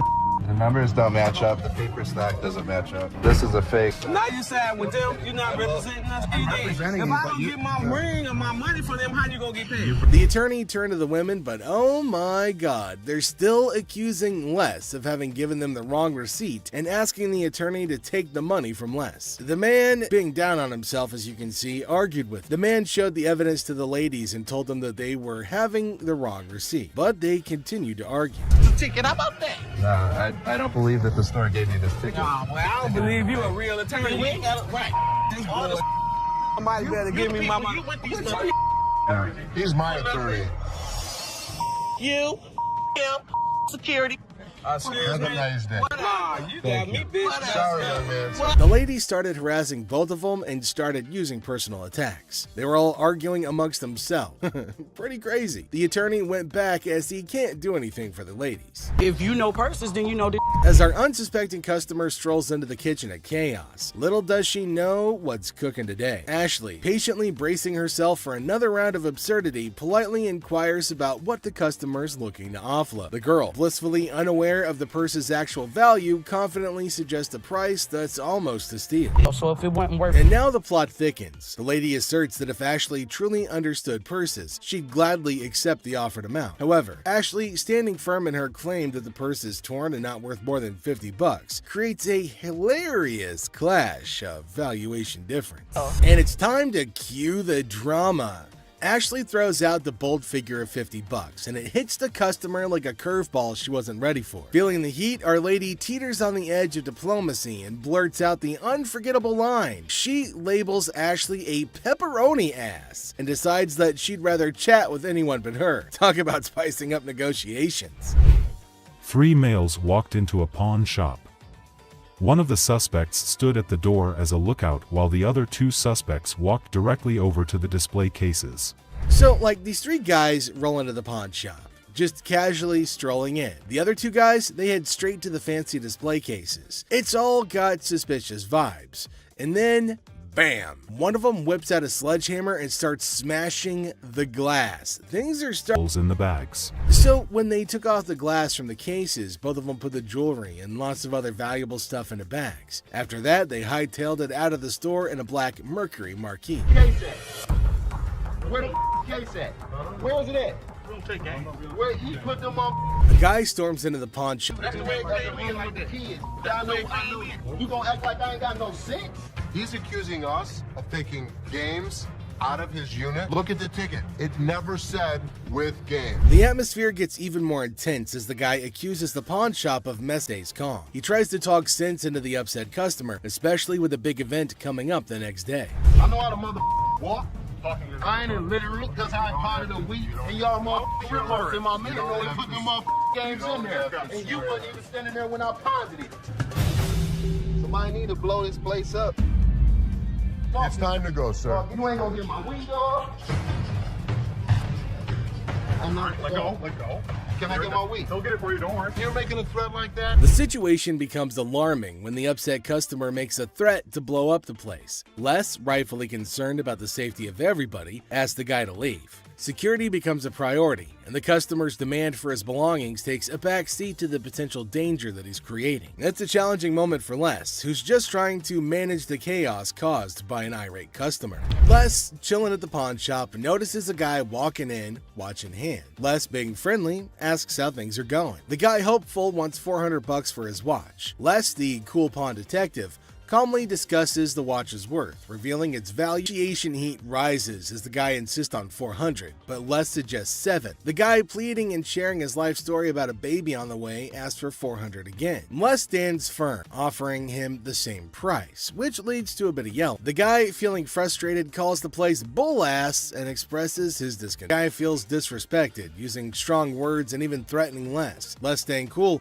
suggests maybe he should have been given $400, hinting at a broken lamp that needs payment. The situation gets intense, with the guy considering if he should have taken. The guy, still upset, leaves the shop, but not without some fiery words. Les reflects on the encounter, realizing maybe he should have given $400 to avoid the chaos. The drama ends, leaving. I'd like $500 for it. Why? Why? Because I need it. I got 2 DUIs. A person walks into the pawn shop, catching Les's attention. Things start getting interesting right away. The person wants $500 for a ring and shows it to Les. Les, being curious, asks where the ring came from and why they want to sell it. The person gets $500, but it's not real.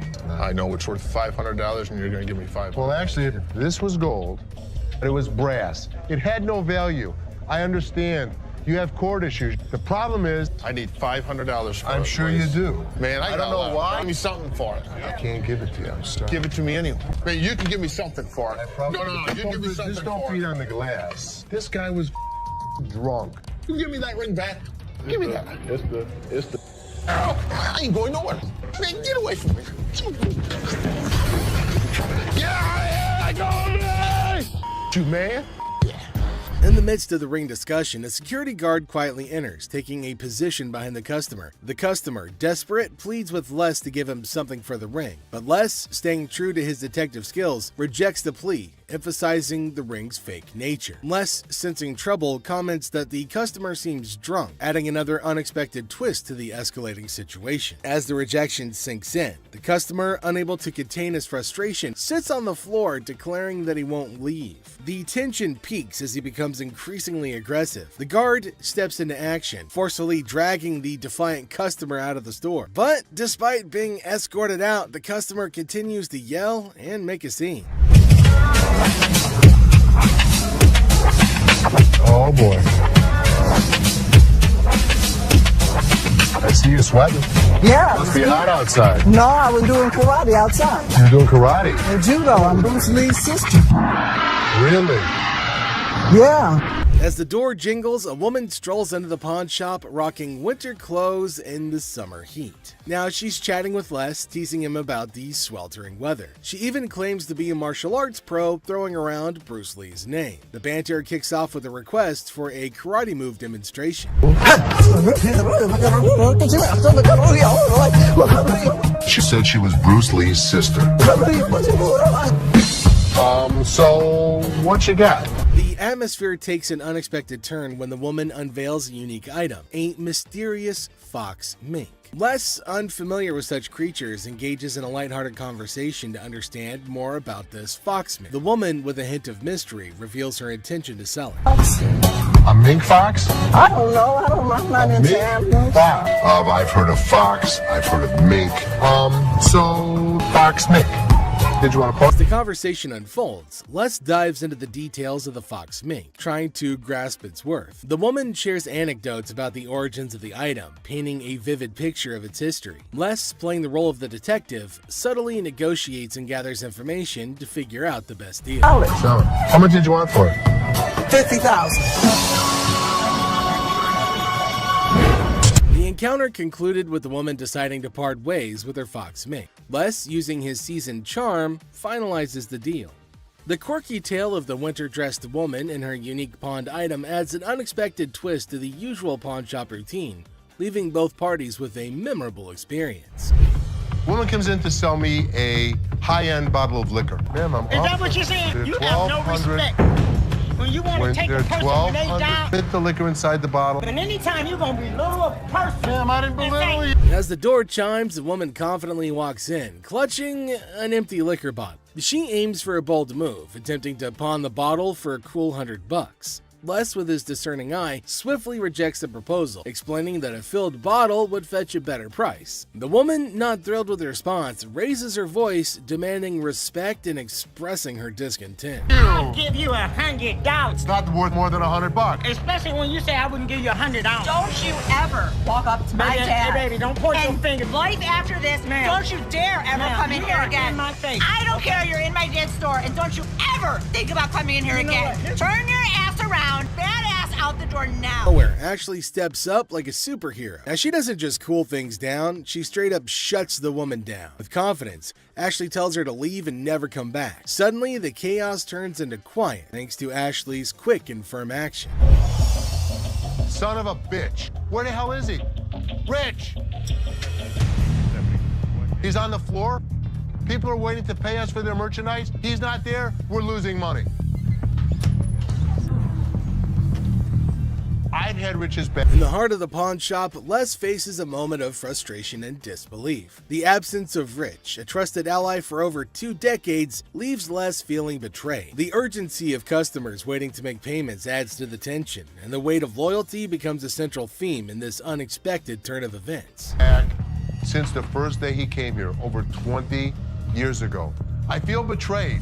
Didn't I just have an employee meeting to tell everybody that they need to step up on their game? I'm watching you and Bobby J talk to these 2 girls. You're out there trying to sweet talk them, trying to bullshit with them. I'm looking for you in layaway. Where the hell are you? I gotta sit in layaway all day long and just wait for something to happen? As the minutes tick away, the atmosphere inside the pawn shop grows more intense. Les reflects on his long-standing support for Rich, highlighting a sense of loyalty that spans a quarter century. He recalls a recent employee meeting where he emphasized the need for everyone to step up their game. Disappointment and frustration seep into his words as he confronts the situation, a pawn shop mystery intertwined with personal and professional loyalties.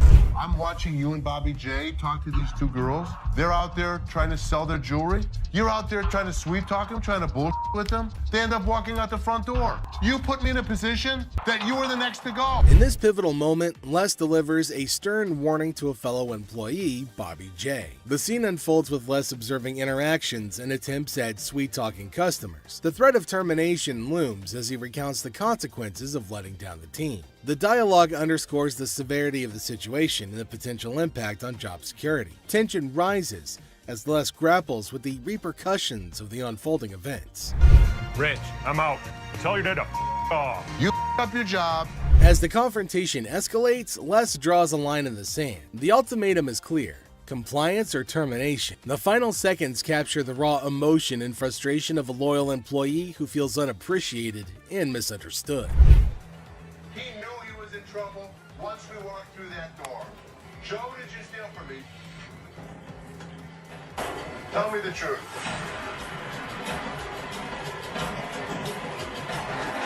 Inside the pawn shop, a sense of trouble looms as the head of security, Joe, faces a difficult moment. The air is heavy with anticipation as accusations are laid out. In a tense exchange, the truth emerges when Joe admits to stealing. The weight of the admission sets the stage for the unraveling of a trusted employee's actions.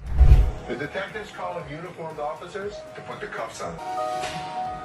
And then he reaches into his pocket and pulls out an assortment of jewelry. worth over $7,000. As the admission hangs in the air, the situation takes an unexpected turn. Detectives call in uniformed officers to apprehend Joe. A place built on trust is now shaken to its core as the true extent of the betrayal unfolds. You go this way. This is my loyalist point, my head of security, guy that I trust. The arrest unfolds and reality sinks in for the pawn shop owner. The disbelief is evident as a devoted employee, the head of security for the previous 3 years, is carried away in handcuffs. The emotional weight of the betrayal is clear in the owner's voice, which expresses the anguish of putting trust in someone who later proved dishonest. If he was, he could be anyone.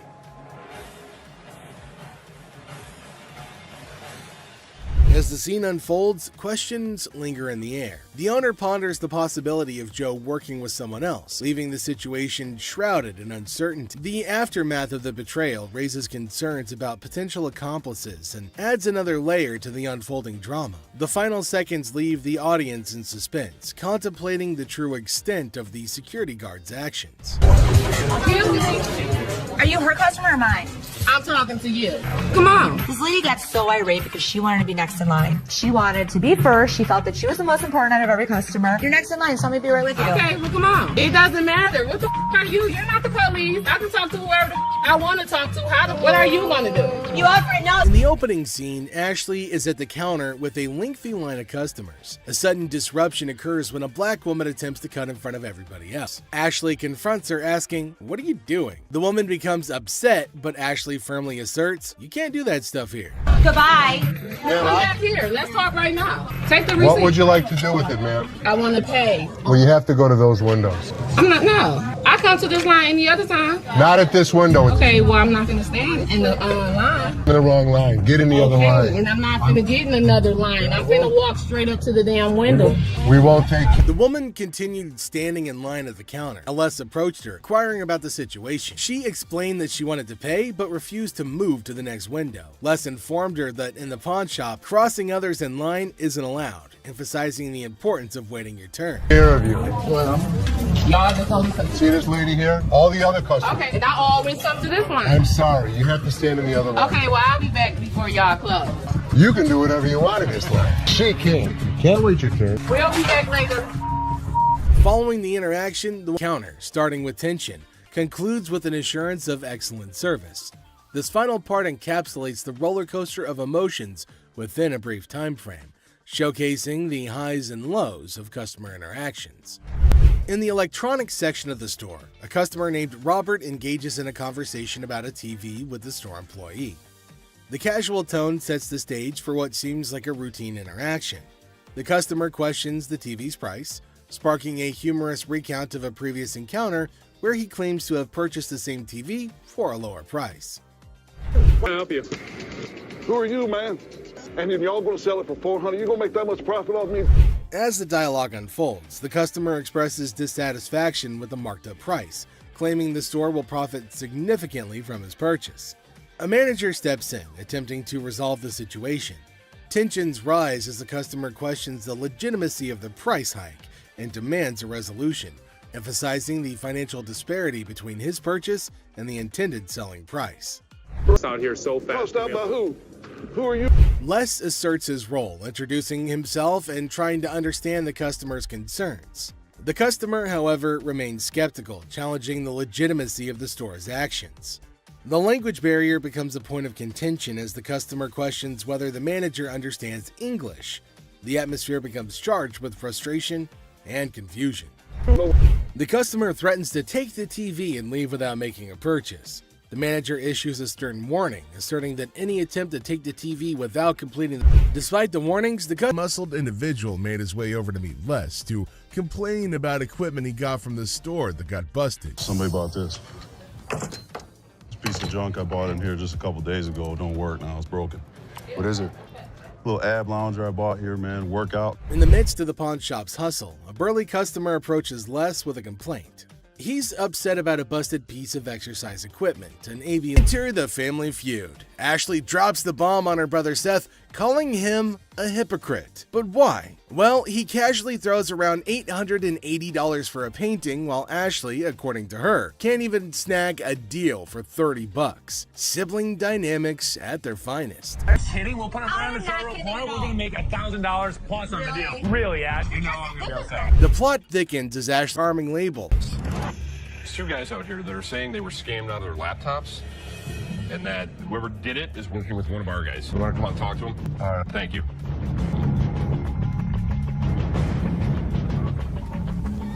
Who is it? Les is hit with some unexpected news. A few guys claim that they've been pawned by a girl from the staff. Les, ever the detective, approaches the situation with a mix of suspicion and humor, wondering aloud if he's either unintentionally swindling customers or if bizarre customers have taken up a new form of thievery. Tell me. She pawned 2 of our laptops, and she told us she was gonna bring them out to the back. Some of it being, we don't. Okay, wait. You pawned something? Yes, she had to take it to When our did you pawn it? Today. Today. She Okay. had to take it to our And the money? Yes. These two kids come in and talk about have some girl pawned 2 laptops. The plot thickens as 2 disheveled DJs step into the scene, laptops held hostage. The atmosphere turns somber as the weight of the situation sinks in. It's a strange occurrence that has everyone wearing expressions of confusion and concern. Les, with his seasoned cool, casually queries about the laptop's ownership, revealing they're registered under the mysterious girl's name. Split the money 3 ways, and one of my employees was gonna walk it out the back door. Either this is a new way for my employees to steal from me. To contact the owner because we want. I am the owner. I'm just trying to switch the ticket so she can't have them. And it's in her name. No, that's why I wanted to know if I can't do it. The tension rises, but Les doesn't crack under pressure. Maturely handling the situation, he asserts that he needs the lowdown to work his magic and get those laptops back where they belong. It's a pawn shop mystery, and Les is the detective determined to unravel the peculiar case of laptops and loyalties. Because your sign is saying that I can get 30 days of free cash. If you're a new customer with those first 30 days, you can get interest-free loan. You only pay $1 per store. But it's saying if I brought a friend with me that I can get 30 days of free cash. It's for an interest-free loan. Okay, so there came a woman at the counter. Let's see what she's gonna come up with. Is she asking for free money? I think she might possibly be mad, though it is kind of funny that she's got enough courage to come up and ask for money without investing anything. Now, the lady at the counter frowned and asked her if she paid or not. Intriguingly, she hasn't paid anything, but she's still asking for money. Holy shit, what's wrong with some people? You're just misreading it. No, It's you're your misreading problem. it. That's not what the y'all sign is saying, bitch. It says I get free cash for 30 days in this month. You're not getting no free cash. Where does it say that? Who told you to get it? You did. I'm not talking to you. I need my cash. I need my cash. It says it right here. Free cash. Oh, and to make matters worse, she started shouting at her. Everyone around started looking at her, wondering what the hell was going on. Seth and Les get a little furious as everybody's just standing around trying to figure out what's going on. She started bullying her, but the lady tried to explain to her again that she misunderstood the agreement and they're not just gonna give her free cash. But this lady's just not listening to anybody. Well, Seth then enters, so who knows what's gonna happen now. I brought my friend with me. If you get a loan and you refer a friend, you can get 30 days, interest free. That doesn't mean we're just gonna hand you cash. What do you have to pawn? Come on now. You don't have to talk. I'm the Don't scream it. Can you read? Read what No, it says. can you read? I can read. I can read. People was waiting to get her. You don't have to pawn. Shut the Les entered and asked her whether she read the whole document or not, and she was not listening and constantly arguing and pointing to them as if they had done something wrong. Meanwhile, other women decided to intrude, and oh my god, it's gonna be funny. Looks like they've all decided to have a fight in the pawn shop. Wonder how that's all gonna end. And it looks like Les is gonna join in too. The other woman that just jumps in the middle. You gotta get that blind. People need to get out your ass. You gotta go.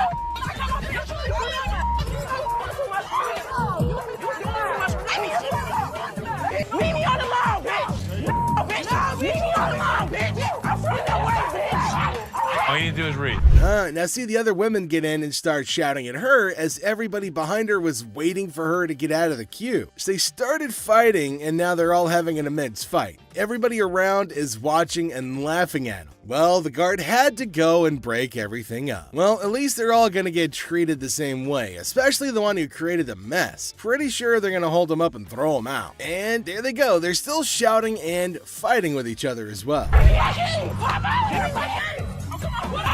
They really wanted to go at it, so we let them go at it in the parking lot for a little minute. All I saw was ass cracks and elbows. They were sent outside and they started beating on each other, holding each other by their hair and hand. They beat the crap out of each other, and people around them were just watching and waiting and having a curious but funny conversation about their nonsense. Talk about a hella cringe episode. It's Robert. Nice to meet you, Dennis. I got an item here. You might be interested in. Okay, so there's a guy coming into the pawn shop with something in his hand, maybe a poster. But what's it for? He came to Seth and the other man and showed them this poster. Now it feels like they're interested in it, and there might be a handsome deal between them. Detroit Lions players had signed. Did you drag it in? So during the flood, I seen it down there, and that's when I pulled it out. She went down there and she supported these people, and while she was walking the picket line, she would gather signatures. I just got on the picket line because I'm on strike right now myself. We've been on strike for almost 3 months now. $1,000. He started describing the poster that's mainly about the protest of people in history, and it's got lots of signs of well-known people and has got a lot of worth. He explained everything in one go and demanded a heavy amount for it as it was really valuable to him. Seth told him that it's got some stains on it, and it's no doubt the same poster of historical strike, which made it worthy, but for him it might make a lot of difference. Further. Value? Let's make a deal. $75? 200. Nobody in life is ever going to offer you more than us. According to Seth, he asked for $200, but no, it's not going to be a good deal, and they told him to leave. The man in need got a severe shock and held up the poster thinking. Les again said that they can't pay more than $100, and after some time of quietness, they agreed to the deal. Finally, the happy deal was made.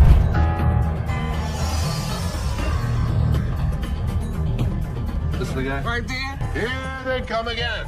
Les? Hi, how are you? I'm attorney Kyle DeQueef. So there's a man, probably an attorney with two ladies along, coming inside towards Les at a pawn shop. Now, Les knew about it before. He asked for Les, and fortunately, he was at the counter. He asked why they had arrived at the store. She's retained me to represent her in regard to a ring. Okay. My client brought in a $10,000 ring here, and she wants to either collect the remaining money owed to her on the ring or get the ring back. She's got a receipt. This is a counterfeit ticket. He said that he came here for the ring, which they bought from these ladies for $10,000, but they didn't pay and gave them the receipt. Now, he put up the receipt and showed it to Les and accused them of cheating and stealing from the women and taking their expensive ring. But Les was cool and controlled his anger. Whoever produced this ticket didn't understand this is the amount of numbers that are here. Okay. Number 2 is state law mandates that we print the law in a 12-point font. Okay. This is much smaller. That is some bull. It may be bull, but that's the truth. I don't know how I got mixed up. There's the game-changing point. Les, after listening to him, explained that he will reveal the truth now by showing the real receipt that they had. He went and came back with real receipts that they've been giving to the customers. There, he spotted major differences. He notified him of the major changes in the receipt that he brought. The man looked rather weak and stunned in response. Printing wrong or whatever, but this is the ticket he got from here. He didn't get it from him. He didn't get it from him. So now we just liars and we just come I'm not saying that you are. Also, you're trying to send my son a lie. I wish I had better news for you, but... What's cooking today? Ashley, patiently bracing herself for another round of absurdity, politely inquires about what the customer is looking to offload. The girl, blissfully unaware of the purse's actual value, confidently suggests a price that's almost a steal. $50 though, so if it wasn't worth And now the plot thickens. The lady asserts that if Ashley truly understood purses, pepperoni ass, and decides that she'd rather chat with anyone but her. Talk about spicing up negotiations. 3 males walked into a pawn shop. One of the suspects stood at the door as a lookout while the other 2 suspects walked directly over to the display cases. So, like, these 3 guys roll into the pawn shop, just casually strolling in. The other 2 guys, they head straight to the fancy display cases. It's all got suspicious vibes. And then, bam! One of them whips out a sledgehammer and starts smashing the glass. Things are starting to get pretty wild. At some point, a customer from the place is seen leaving calmly while the lookout tells her to hurry up. The suspects appeared to be wearing heavy-duty gloves in order. At one moment, a person from the shop strolls out all calm, and someone's keeping an eye on her, urging her to speed up. The people thought to be involved seem to have on these tough gloves, maybe so they don't get any cuts. Not to get cut while removing the glass from the cases. Both suspects placed the jewelry and many other valuables in the bags. So when they took off the glass from the cases, both of them put the jewelry and lots of other valuable stuff into bags. After that, they hightailed it out of the store in a black Mercury Marquis. Case at? Where the case at? Where is it at? Where he put them on? A guy storms into the pawn shop all worked up and starts shouting about a missing case. He's demanding to know where it is, and he appears to be accusing the staff of removing it. The feeling of stress in the air is increasing, and it's obvious that something is wrong. Not take games, take your wives, my damage to that's the way it came in like the kids. I know. You gonna act like I ain't got no sense? He's accusing us of taking games out of his unit. Look at the ticket. It never said with game. The atmosphere gets even more intense as the guy accuses the pawn shop of messing with his games. Les, the cool guy at the pawn shop, stands his ground. The customer's getting more agitated, making accusations and even talking about blowing up the place, which is just adding to the chaos. At that point, man, you can get your arms up off belly and none of your body parts on you, bro. After all the stress I have, the last thing I need is a customer causing a scene. Despite the escalating situation, Les stays calm. He tries to talk sense into the upset customer, especially with a big event coming up the next day. I know how to walk. I ain't literally because I potted a week and y'all motherfuckers in my middle and put them games in there. And you wasn't even standing there when I paused it. Somebody need to blow this place up.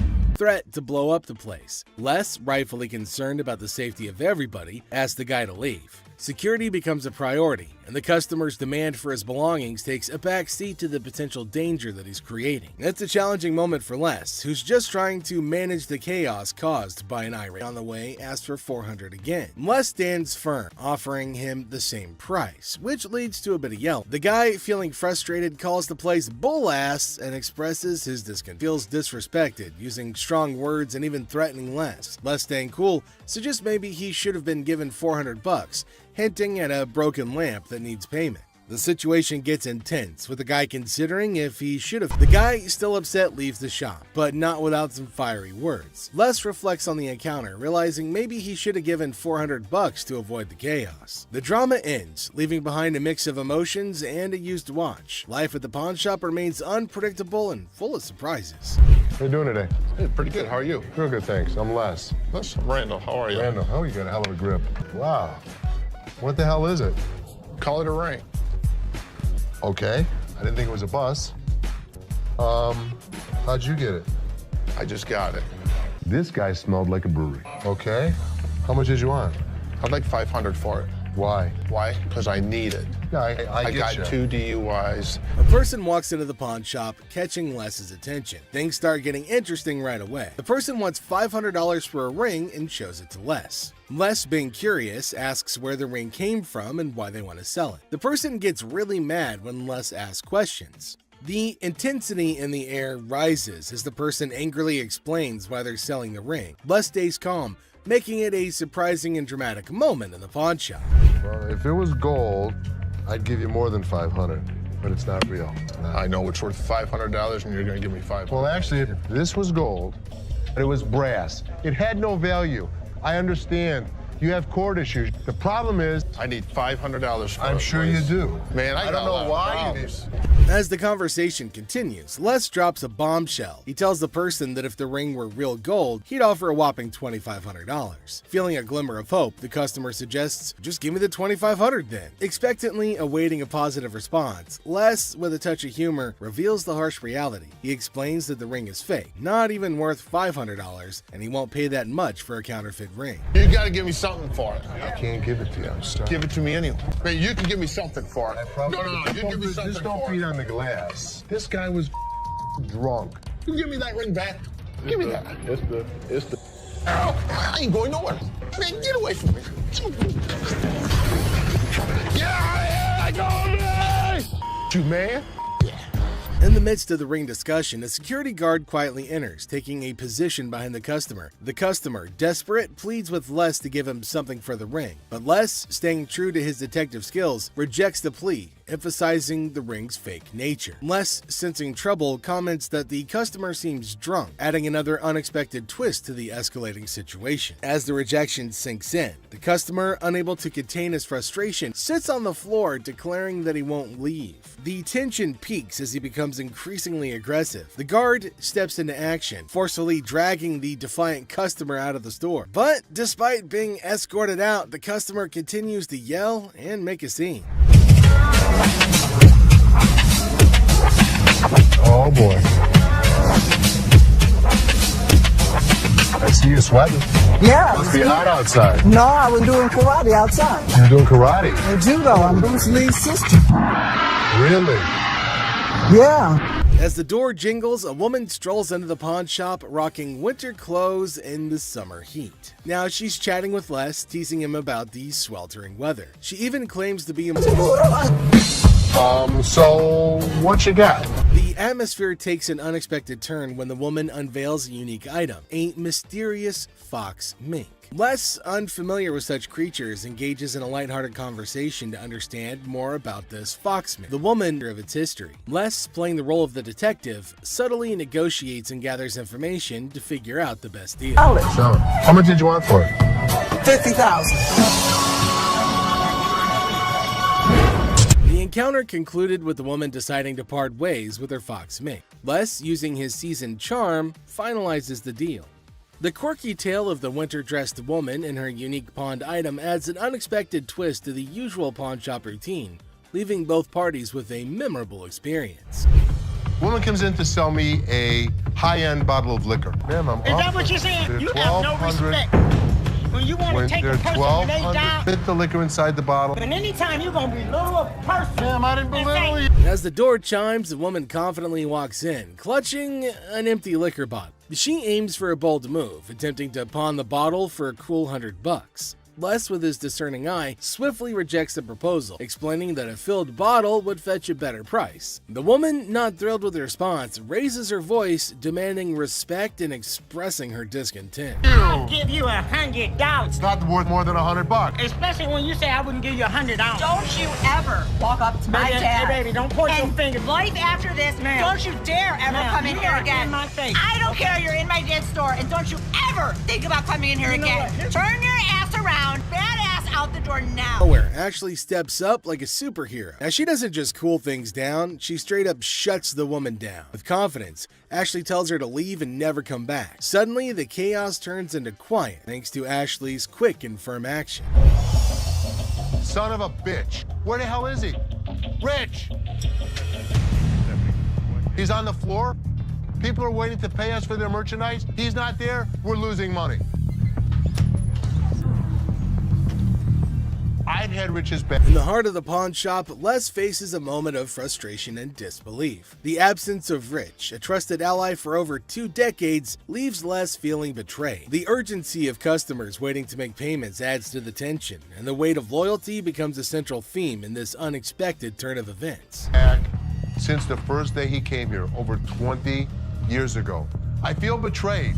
Didn't I just have an employee meeting to tell everybody that they need to step up on their game? I'm watching you and Bobby J talk to these 2 girls. You're out there trying to sweet talk them, trying to bull with them. I'm looking for you in layaway. Where the hell are you? I gotta sit in layaway all day long and just wait for something to happen? As the minutes tick away, the atmosphere inside the pawn shop grows more intense. Les reflects on his long-standing support for Rich, highlighting his sense of loyalty that spans a quarter-century. He recalls a recent employee meeting where he emphasized the need for everyone to step up their game. Disappointment and frustration seep into his words as he confronts the situation, a pawn shop mystery intertwined with personal and professional loyalties. I'm watching you and Bobby J talk to these 2 girls. They're out there trying to sell their jewelry.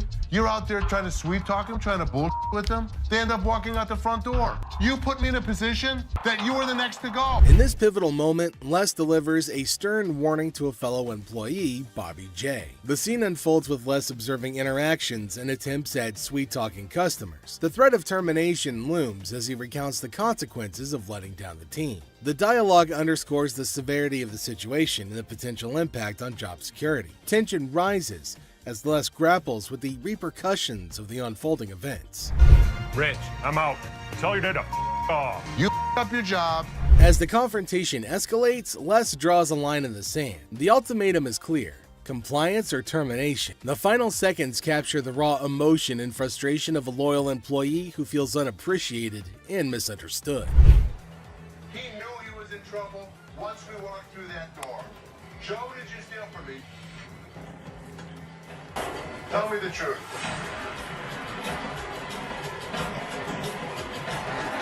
Inside the pawn shop, a sense of trouble looms as the head of security, Joe, faces a difficult moment. The air is heavy with anticipation as accusations are laid out. In a tense exchange, the truth emerges when Joe admits to stealing. The weight of the admission sets the stage for the unraveling of a trusted employee's actions. The detectives call in uniformed officers to put the cuffs on. And then he reaches into his pocket and pulls out an assortment of jewelry worth over $7,000. As the admission hangs in the air, the situation takes an unexpected turn. Detectives call in uniformed officers to apprehend Joe. A place built on trust is now shaken to its core as the true extent of the betrayal unfolds. You go this way. This is my loyal employee, my head of security, a guy that I trust. The arrest unfolds and reality sinks in for the pawn shop owner. The disbelief is evident as a devoted employee, the head of security for the previous 3 years, is carried away in handcuffs. The emotional weight of the betrayal is clear in the owner's voice, which expresses the anguish of putting trust in someone who later proved dishonest. If he was, he could be anyone.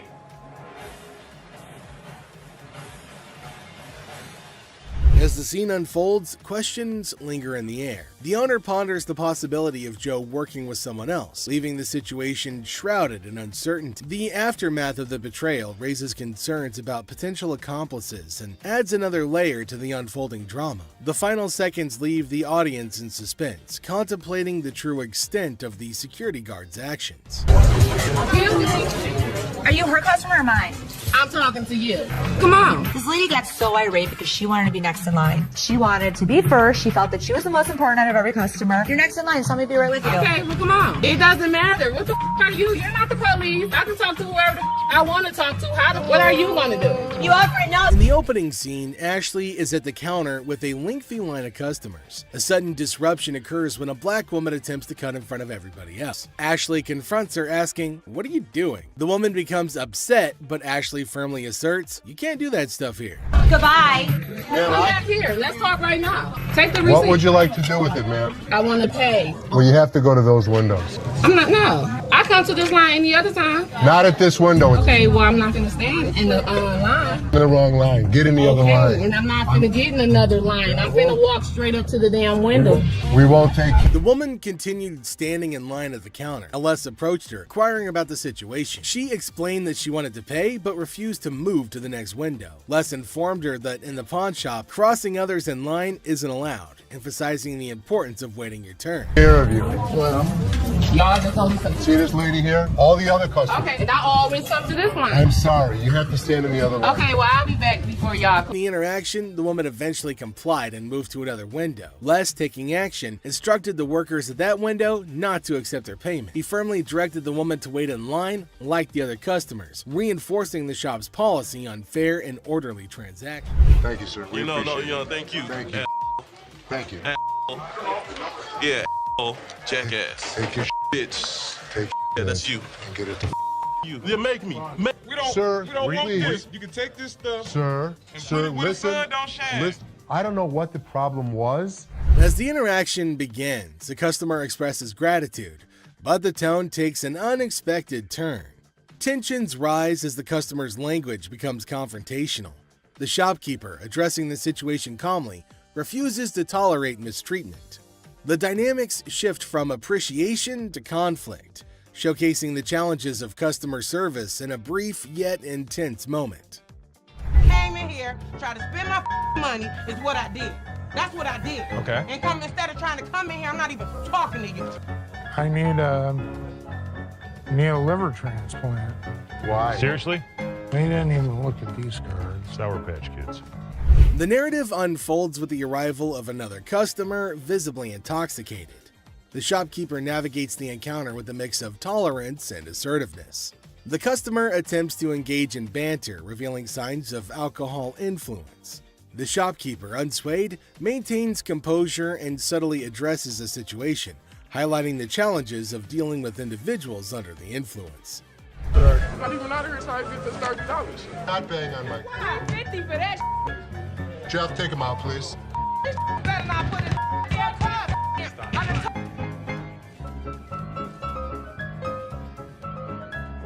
How would you? Man, what the?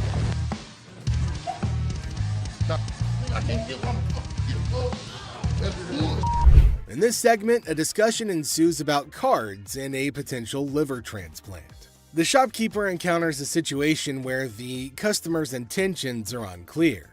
Misunderstandings arise, and the shopkeeper skillfully navigates the conversation.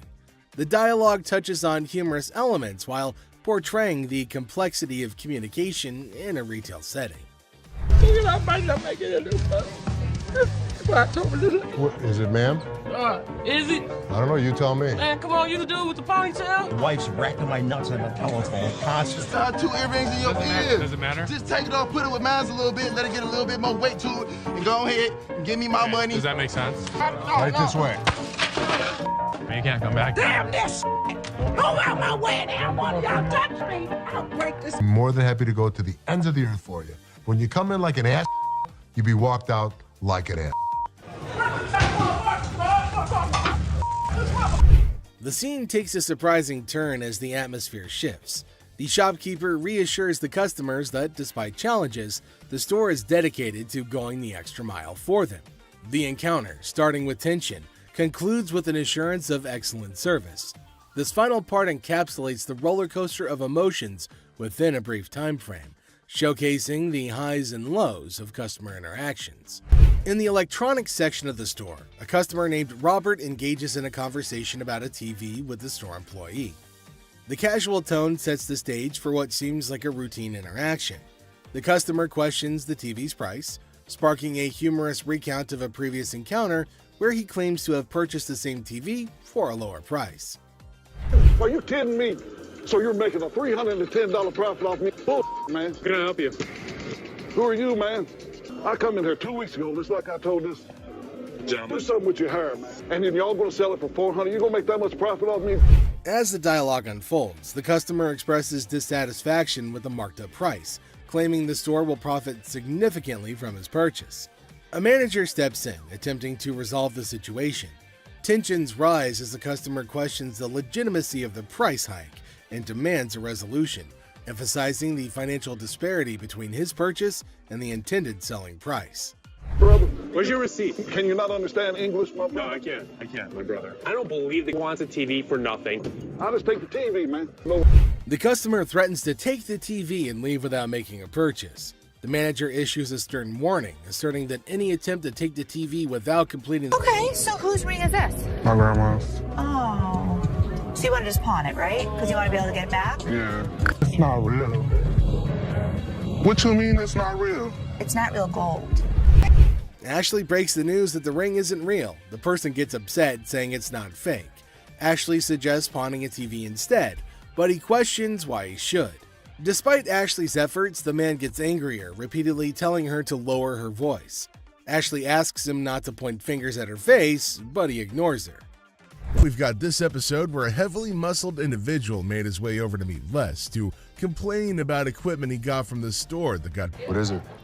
Little ab lounger I bought here, man. Workout. In the midst of the pawn shop's hustle, a burly customer approaches Les with a complaint. He's upset about a busted piece of exercise equipment, an AB lounger purchased just days ago. Les, sticking to the store policy, explains that they can only provide an exchange, not a cash refund. Tensions rise as the customer vehemently rejects the idea of an exchange, demanding his money back.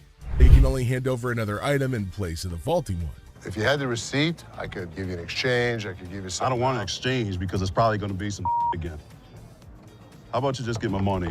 As the disagreement escalates, the customer insists on a cash refund, dismissing the option of another item. Les faces a dilemma, stuck between policy and customer satisfaction. The clash intensifies as the customer becomes forceful in his demand for a monetary refund, setting the stage for a heated confrontation. Les could match him word for word without fear. That'll be some money. Or what? Or what? There's gonna be a problem. How about What that? kind of... Les, accompanied by his trusty companion Byron the Snuggle Bear, stands his ground. The customer challenges Les with threats of problems if he doesn't comply. Unfazed, Les maintains his position, asserting that the store's policy is non-negotiable. The heir becomes charged with confrontation as both parties refuse to back down. I don't need food. As things got super heated between Les and the customer, Byron tried to step in to calm the man down. As the situation reaches a boiling point, Les and the customer engage in a verbal showdown. The customer grows increasingly forceful and Les warns against physical contact. Byron attempts to mediate and calm the customer, but his intervention takes an unexpected turn, adding a new layer of tension to the already heated exchange. A man's marriage, using customers' words against her. Trouble brews in the office, but Les asserts his authority as the boss, teaching a disrespectful man a memorable lesson. Les shows that he's not just a pawnbroker, baby. He's a boss in control. Here are savage Les Gold moments. It looks like Les is more interested in this man's marriage than his business. Les woke up this morning with the urge to roast someone, and of all the people he could roast, he picked this guy. Hello, how are you doing today? I'm good. How are you, sir? That's good. I want to pawn this TV. I can go 100. Excuse me? So here's a guy who wants $400 on a $200 TV. What the is he thinking? People can help me move my stuff back in my mother's house. 100 is not going to do, sir. I need more than that. But I can't give you more. See, it's a used TV. A young man enters the pawn shop seeking to pawn a TV for $400. Les, the owner, declines the initial offer and counteroffers $100. The guy, explaining his need to move back to his mom's house, expresses that $100 won't be sufficient for his situation. You know, I have to get away. You see this? He did this last night. What did he do to you last night? He beat me up last night. You clearly don't see that. See, you know what? You about to cause me to lose my mother temper. I try to give him the benefit of the doubt. I thought he had nice skin. He didn't have any bruises on him. I don't need to call security. You don't need to call them. What The guy made up a story about daily abuse from his roommate, seeking empathy to pawn the TV for his escape. Les remained skeptical, noting the absence of visible bruises, praising the boy's clear skin.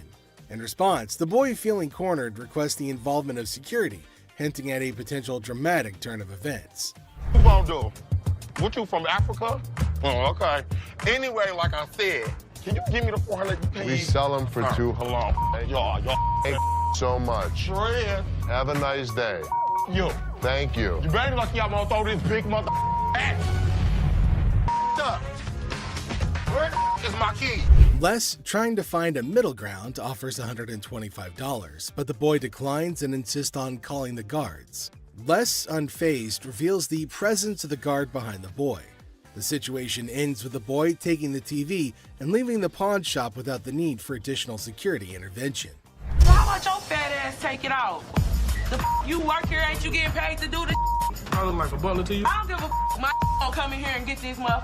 You better. His big ass gonna beat your little ass, fat bitch. Him in what army? Motherfucker, come from behind this counter. A tense situation arises as a black woman directs angry shouts at a guard. The guard, responding defensively, questions her, asking if he appears to be a butler in a moment of unexpected confrontation.